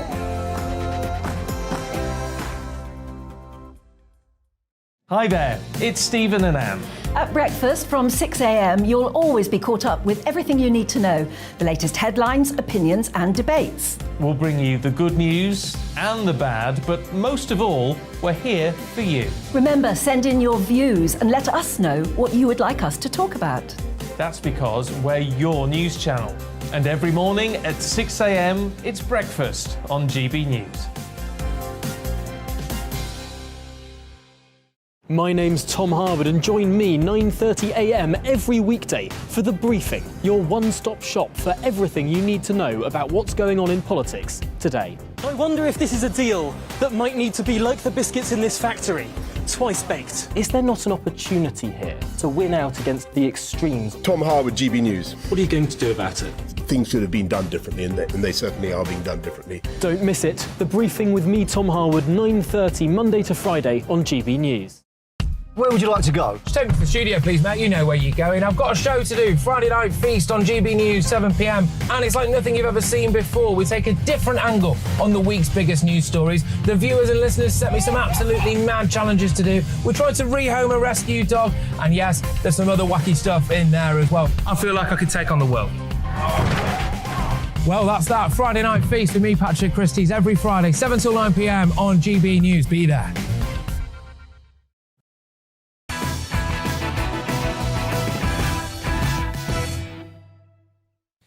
Let's return to tomorrow's news tonight now in our Media Buzz, and I've got lots of front pages in now, so let's get straight to them. The Independent leads with Russia's sickening attack on a Ukrainian shopping centre that had around 1,000 civilians inside. According to the latest reports, at least 13 were killed in the missile strikes in central Ukraine. The Eye also leads on that horrific shopping centre bomb in Ukraine, with the G7 branding it a, quote, deliberate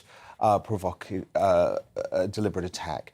The Daily Telegraph leads on British Army Chief General Sir Patrick Sanders, who says Britain is facing its 1937 moment and must ready itself for war with Russia.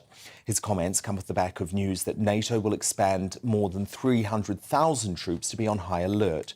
The paper also carries a picture of ecstatic Emma Raducanu, who won her first round match on centre court at Wimbledon today. Congratulations to her.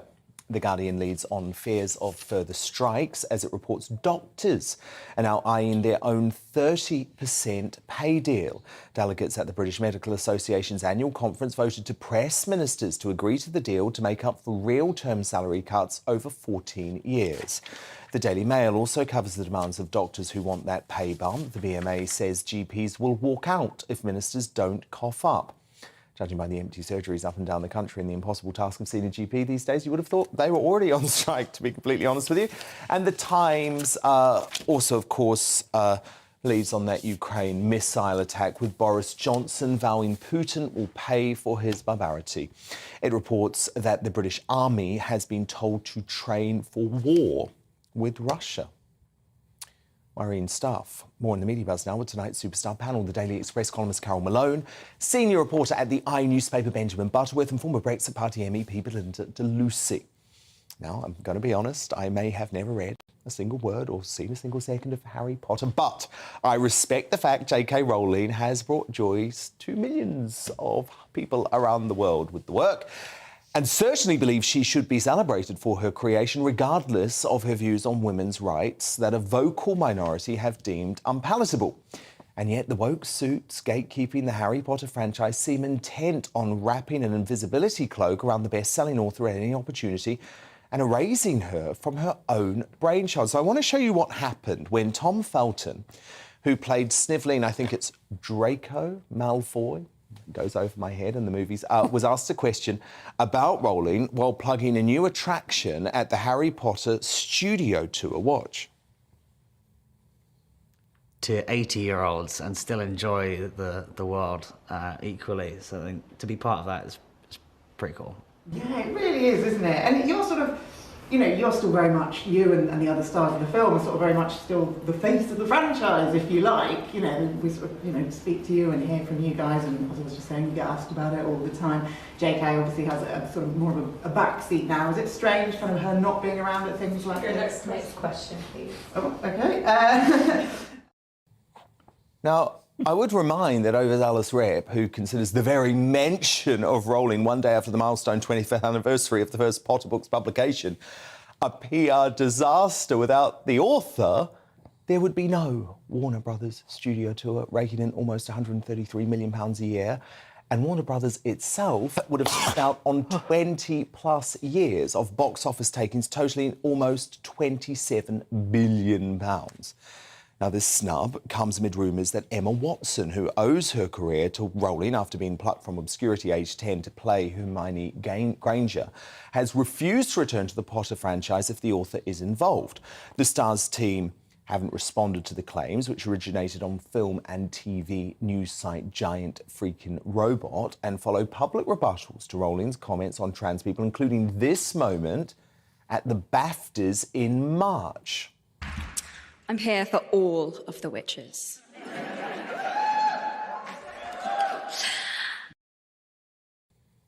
Belinda de Lucy, the way J.K. Rowling is being treated by all of these Potter losers, who, by the way, would have no career without this woman, is shameful, isn't it? But it's the climate we're living in. You know, women cannot say we're female and our sex group needs protections anymore without suddenly, oh, are you allowed to say that? J.K. Rowling is a national treasure. And it's girls, women like Emma Watson, who give feminism such a bad name. She's the reason why feminism... But the mere mention of her name there, you would have thought the interviewer had just said Ghislaine Maxwell. Yeah, I know, or like Jimmy Savile or something. But no, women get thrown under the bus time and time again by these famous, very spoiled, very privileged little brats. They're not monsters, they're just shallow, and unfortunately but how they get pathetic, told by the what way, to say. how pathetic. I don't know this bloke, Tom Felton, but how pathetic was he? How gutless was he to just allow that PR? He should have said, J.K. Rowling, she's a brilliant author. I actually don't mind if he says, I don't agree with all of her views, because you know what, Belinda? We're allowed to have disagreements without cancelling Did you see the fear? Did you see the fear in his eyes? All of a sudden, I have to comment on a woman knowing what a woman is. It's terrifying, but unfortunately, it is infecting all of our public sphere as well, in schools, NHS, police. You cannot talk about being a woman, and no one has the courage to stand up. J.K. Rowling just wants to defend women's rights, and she's thrown under a bus by these snivelling little brats. Carol Malone, this Emma Watson. I mean, how dare she? This is one ungrateful, deluded woman. You know, Emma Watson is now a multi-millionaire and need never work again because of J.K. Rowling. You know, when she was auditioned for the part, she was not the favourite to get the role. J.K. Rowling batted for her and said she wanted her to take the role, so she got the part because of her.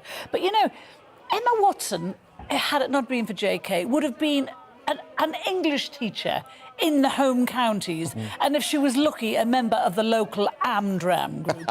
She is the most average actress I have ever come across in my life. In fact, since Harry Potter, I had to find anyone to name 3 movies she's been in.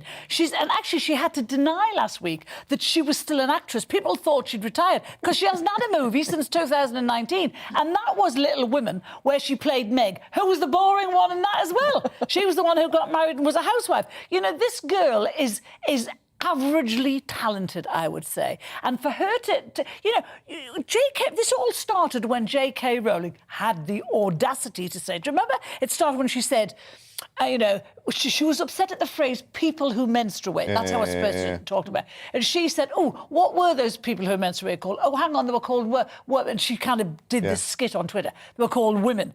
And the trans brigade came on top of her. She also got flack recently, JK, because she pointed out that police were logging rapists as women, and she objected to that, JK. So the trans brigade on their hind legs again. So they're supposedly for women's rights, and yet they're defending a rapist's right to be called a woman. But Hollywood all back her. Benjamin Butterworth, these actors are privileged and entitled, aren't they? And doesn't this represent, Benjamin, the lack of tolerance in Hollywood these days? I mean, it's a bit odd because on the one hand, you say that they shouldn't be expressing their opinions on everything, that why do they need to have an opinion on every social issue going, yet on the other hand, you're criticising Tom Felton, the actor concerned, for not expressing an opinion on it and just getting on with talking about his actual job. He looked terrified. It wasn't expressing it. He was terrified. It doesn't really add up. The mention...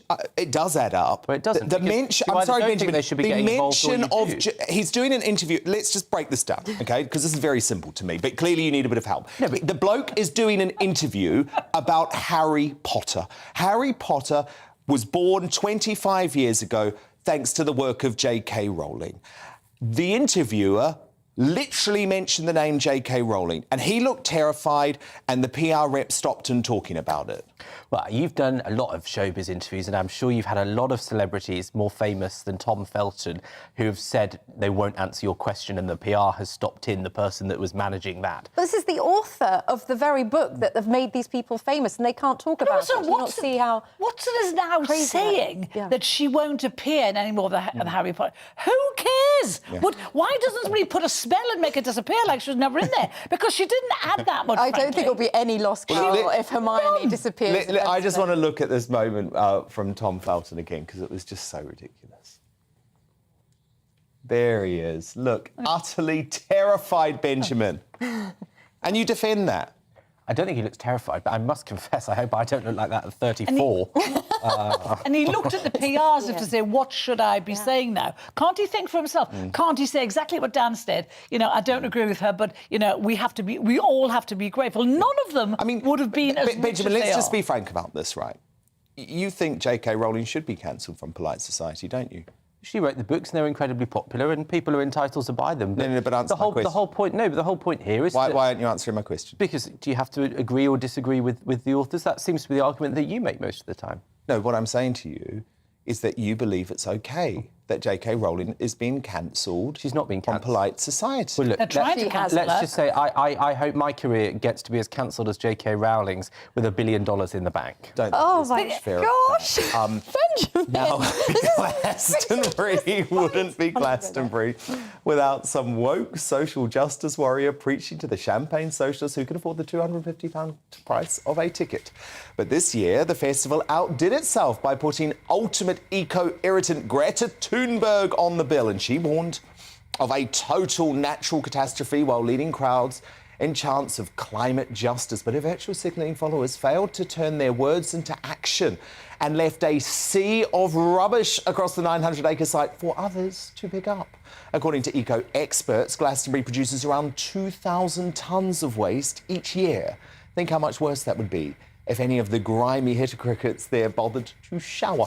In addition to Greta, festival goers got to experience the likes of Fleetwood Mac, Paul McCartney and Queen of Disco Diana Ross. But Ross was not the only Queen spotted at the festival. Eagle-eyed viewers saw Her Majesty, or maybe a very convincing doppelganger, I'm not sure, among the crowds. There she is, disguised in a blue hoodie Mac with some stylish sunnies. Unfortunately, I think we can rule out it being the real Queen, as the 97-year-old Go, Your Majesty, was in Scotland for Hollywood Week today. Although, given Scots' love of fried food, it's arguably the perfect destination for someone with a post-Glasto hangover.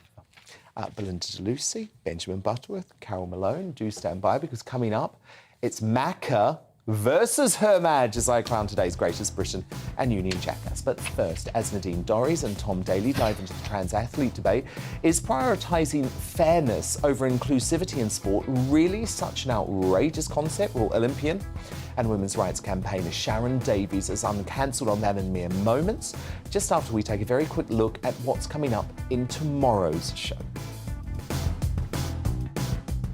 Coming up on Dan Wootton tonight, she's had her finger on the political pulse for most of her life as the daughter of a would-be president. Now outspoken columnist and author Meghan McCain joins me for a no-holds-barred discussion covering culture wars, her exit from The View, the shambolic Biden White House and Roe versus Wade.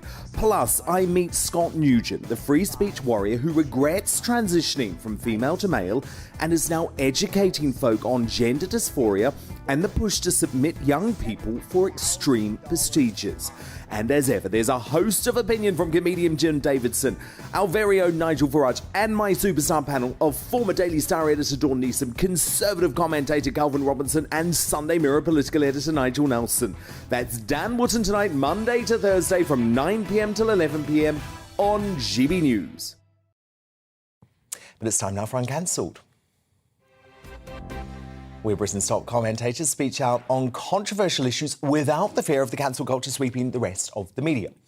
Now, another day, another biological female being thrashed in a competitive sport by a biological male. In the latest farce, 29-year-old trans woman Ricky Trey, who was born a male, beat 13-year-old Shiloh Katori to win first place in a women's skateboarding competition in New York. But the fight back is well and truly on, with our brave Culture Secretary Nadine Dorries set to urge British sporting bodies to follow the example of swimming's world governing body, FINA, and impose strict restrictions on the participation of transgender athletes. She'll plead her case when she meets them tomorrow, and writing in the Mail on Sunday, she declared, "I'm setting a very clear line on this. Competitive women's sports must be reserved for people born of the female sex, not someone who was born male, took puberty blockers, or has suppressed testosterone, but unequivocally and unarguably someone who was born female. I want all of our sporting government bodies to follow that policy." Olympic diving champion Tom Daley, however, has weighed in on the other side of the argument, slamming FINA's decision. Speaking in an exclusive In the Eye with our very own panellist Benjamin Butterworth, the athlete said, "I was furious. Anyone that's told that they can't compete or can't do something they love just because of who they are, it's not on. It's something I feel really strongly about, giving trans people the chance to share their side." Well, joining me now to discuss this hot-button issue is women's rights activist and former great British swimming champ, Sharon Davies, of course, an Olympic medalist herself. Now, Sharon, what did you make of these comments from Tom Daley?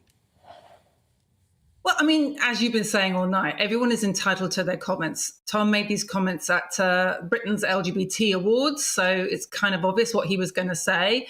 He has a very strong activist husband who also has very strong opinions from this point of view. What I would say is that Tom is male, and this does not affect him in the slightest. It doesn't affect males in the slightest. Transgender men, biological females who actually happen to carry on competing in the women's category because they wouldn't stand on Earthlies competing in the men's category, don't cause any risk to men's sport whatsoever. So I think, to be honest with you, we have to listen to the women, and FINA were the first governing body, would you believe, since 2015 to actually poll their female athletes and to listen to their female athletes and actually to listen to their coaches. 22,000 coaches, World Coaches Association from around the world petitioned FINA and said, we want you to protect the female category. So well done, Nadine. I'm hoping very much now that the other sports will follow. And, it's always been a ludicrous state of affair that males were allowed to continue to have fair sport and women were expected just to shove over. I know, because you can't imagine that Tom's female diving teammates in Team GB would share his stance, because, of course, if they were competing against a trans female who had gone through male puberty, it clearly would be unfair. Yes, absolutely. It's all about the puberty advantage that you have, the strength, the speed, and again, with diving, it's very apparent, particularly with springboard and things like that. So, and the bigger, the more explosive the event, something like weightlifting at the Olympic Games, 30%, absolutely huge difference. Middle distance running, about 10%. And even if you can mitigate a little bit, it's still a huge percentage when people win gold medals by, parts of a hundredth of a second, the length of your fingernail. So it really isn't very fair. And I'm so pleased that we seem to be moving in the right direction at last. I think we are, Sharon, absolutely. What's interesting about Nadine Dorries' approach is that she wants to try and do this by consensus. I mean, I interviewed her on this a few weeks ago, and she was opposed to the idea of legally doing something. But what happens, Sharon, if not all of the sporting bodies do agree to her stance? Good question. I think actually once the precedent is set and all of the science has been done and all the human rights lawyers have been spoken to, FINA have done their homework. They spend a very long time talking to lots of different people to make sure that their policy was bulletproof. And I think what the female athletes in the sports that don't decide to prioritise fairness need to do is to take them to court. Because at the end of the day, this is a form of sex discrimination. We can't change our biological sex. And the whole reason why we have a women's category is to give an opportunity to females to win medals. That's why we have categories at all, to give people across society the biggest opportunity to be able to be successful in sport, whether that's Paralympics, whether that's weight categories in boxing, whether that's age categories. That's the whole point of categories in sport. So I think if we don't get this opportunity, it is a form of sexual discrimination. So we need to do something very serious about it. But I think we will see that, there'll be a lot of pressure on those governing bodies to follow suit and to actually prioritise fairness over inclusion. It's very wrong to say that trans athletes are not included, though. One of the actual clauses that FINA has brought out is to do a workshop. It's a working group over the next 6 months about whether we create a third classification and what that would look like, and to get all the stakeholders involved and get everybody's opinions and ideas going forward. So, this isn't about excluding anybody. And you've got to remember, if you're a transgender woman, if you're a male person, you've never been excluded from sport. You're only being excluded from the women's category. You're not being excluded from sport. Well, no, they can continue to compete in the men's category, and I've seen that in team sports, Sharon. I'm a big supporter of women's netball, and I have seen men's netball team where they have trans women as part of the team because it's the only way for it to be fair. Yeah, absolutely. I mean, both at the NC2As earlier this year when we saw Leah Thomas win the women's events and at the Olympic Games last year in Tokyo, transgender men, biological females, still opted to identify as the opposite sex, but to carry on and compete in the sex that they were born. So they still carry on and competed in the women's classification. So maybe the inclusion needs to be for actual males to be more inclusive of people that are, non-gender conforming in the way that they want to identify.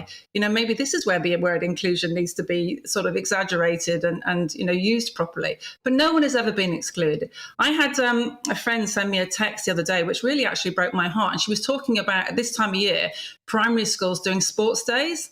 And she said in her daughter's sports day, the school decided that they were going to run mixed sex races so that nobody was offended. And, not one little girl won a race on that day at their sports day. Shame on that school. I'm sorry, but that breaks my heart. Shame on that school, honestly. Shame on that school. Because not the only ones. You are doing is discouraging young girls to take part in sport at all. They're just going to think, why bother? I mean, it's just utterly ridiculous. Even if one little girl comes back, you know, and she's disheartened and doesn't want to be involved in sport again, you know, that's one too many, isn't it? You know, and it would be completely understandable that that is how they would feel. No, they're definitely not the only ones. Sharon Davies, thank you for continuing to shine a spotlight on this very important issue. We'll keep in touch with you about it, of course. But it is time now to reveal today's Greatest Britain and Union Jackass. My superstar panel return now. Carol Malone, who is your nominee for Greatest Britain? It's the Queen for using her soft power. Benjamin ain't going to be happy with that, Carol. Don't care what Benjamin thinks. It's the Queen for using her soft power, something she has done brilliantly and discreetly for the past 70 years. She went to Edinburgh today, and we know her mobility has been bad. She missed a lot of things recently. She missed Ascot. She missed the State of Parliament. But she went to Edinburgh for the ceremony of the keys because she knew that would speak a million words to the Scottish people, that it would show the Scottish people that she loves the Union and what the Union means to her. So she pulled out all the stops. She got on the Royal train, she went there and she made her appearance. And because she knows Sturgeon is putting together her latest, thing for independence. So she went there and hopefully she will make the Benjamin, Scottish people think. are you horrified, given you criticised her earlier in the show outrageously as some sort of bad mother? I'm not horrified. You know, the Queen in herself has worked hard, and I was happy to celebrate that at the Jubilee. My Greatest Britain nominee... Moving swiftly along. ...is Peter Tatchell, the human rights campaigner, because it was 50 years ago this week that he was one of the organisers of Britain's first Pride march through central London. And Britain has changed beyond recognition on things like gay rights. And to have that bravery at 20 years old is truly exceptional. He put his life on the line back then doing that. And I think 50 years on, we owe him a huge thanks. He's a great man, a regular on this show, of course. Belinda de Lucy, your Greatest Britain nominee. My Greatest Britain, it had to be Sir Paul McCartney. He did a 2.5-hour performance over the weekend to tens of thousands of people at Glastonbury. He's one of Britain's greatest national treasures, and he's 80 years old. He had to get the crown from me today. We know I'm actually supportive of all of these nominees, which doesn't happen often, but I have to go with Carol Malone and the Queen on this. The Queen. The fact that she was there, for me, is enough alone, and she was looking so sparky. And I think Carol's right, too. It does send a message about how important the Union is, and I think the Queen does it in the right way by appearing. Prince Charles does it in the wrong way. Union Jackass time now. Carol Malone, your nominee. Mine is Prince Charles. Speak of the devil. For accepting 2.5 million quid from a sheikh for his charity. You know, it wasn't legal what he did. In cash, Carol. But it shows he has a monumental lack of judgment, and it brought the monarchy into disrepute. Also, it begs the question whether he's fit to be king. In suitcases too, Carol. Well, there was a hold-all and carrier bags. Not on. Which don't even exist anymore, by the way, because they're used so much for money laundering. Benjamin Butterworth, your Union Jackass nominee. Well, for once, I'm going to stretch the rules a bit. It's the Supreme Court justices that voted to overturn Roe v. Wade. They're not British. No, exactly. You can't do that. But a huge number of British women are horrified by that and quite understandably. Why are they worried about it? Because, you know what, it should terrify us on behalf of the Americans that have lost that right. It's never going to happen. Are they worried about... What interests me about this, are you equally as worried about the treatment of women in Qatar, in China and North Korea? Because you don't seem to talk about that much. Of course I am. And also, you know, those are countries that criminalise someone like you or someone like me simply for existing. They criminalise gay people. So, but I think the Supreme Court justice did an appalling thing. And the truth is that women and anyone else around the world should speak out against what happened and speak up for those people that have lost their right to have an abortion. OK, Belinda de Lucy, your Union Jackass nominee, please. My Union Jackass, we're back to Glastonbury again. It is the climate warrior crowds of sort of lovely litterbugs that spewed litter all over the green and pleasant lands Oh my goodness. And there are the pictures which just didn't show it. Greta Thunberg had been doing her big speech on the environment. They just left all their rubbish as if it was nothing because they'd done the virtue signalling for Instagram. So they're my Union Jackass, the crowds at Glastonbury. Do you know what, Belinda de Lucy, I'm completely with you on this. They have to be, the Glastonbury litterbugs have to be Monday's Union Jackasses. because they don't give a damn about the environment. They prove that. What they give a damn about is pretending they support Greta Thunberg. All of those folk could have easily have packed their rubbish with them if they really cared about the environment. Absolutely outrageous stuff. Belinda Lucy, Benjamin Butterworth, Carol Malone, thank you so much for being with me. It's great to be back with you too. I'm back again tomorrow from 9 p.m, of course. But now it's time for Headliners. Have a very good one. Good evening, Alex Deacon here with your latest weather update from the Met Office. Bit of a switch around with the weather tomorrow. It's looking drier and brighter in the east with more persistent rain further west. Today, we've had a largely fine end to the day in the west.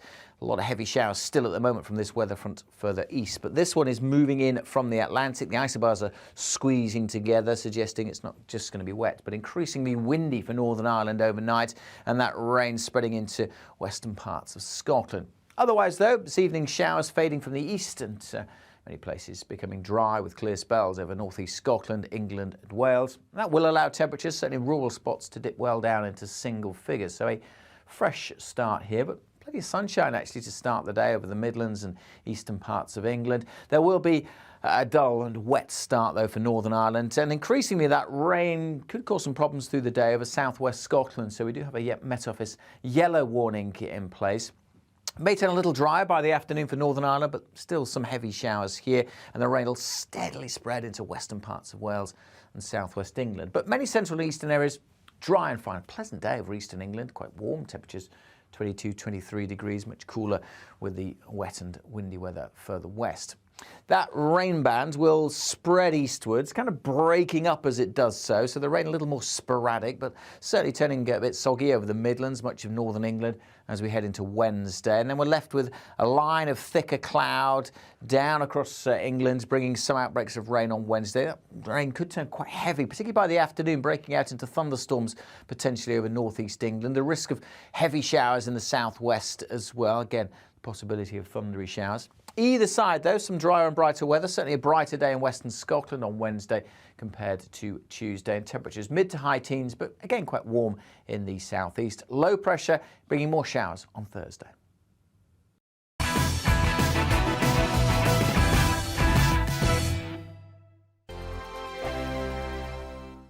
We are GB News. We're right across this great nation. On TV. On radio. On digital. Absolutely everywhere. We don't talk down to you. We embrace all voices with honest and civilised conversation. We are not part of the establishment. We're one of you. And we're only getting started. Join us on GB News, The People's Channel. Britain's news channel.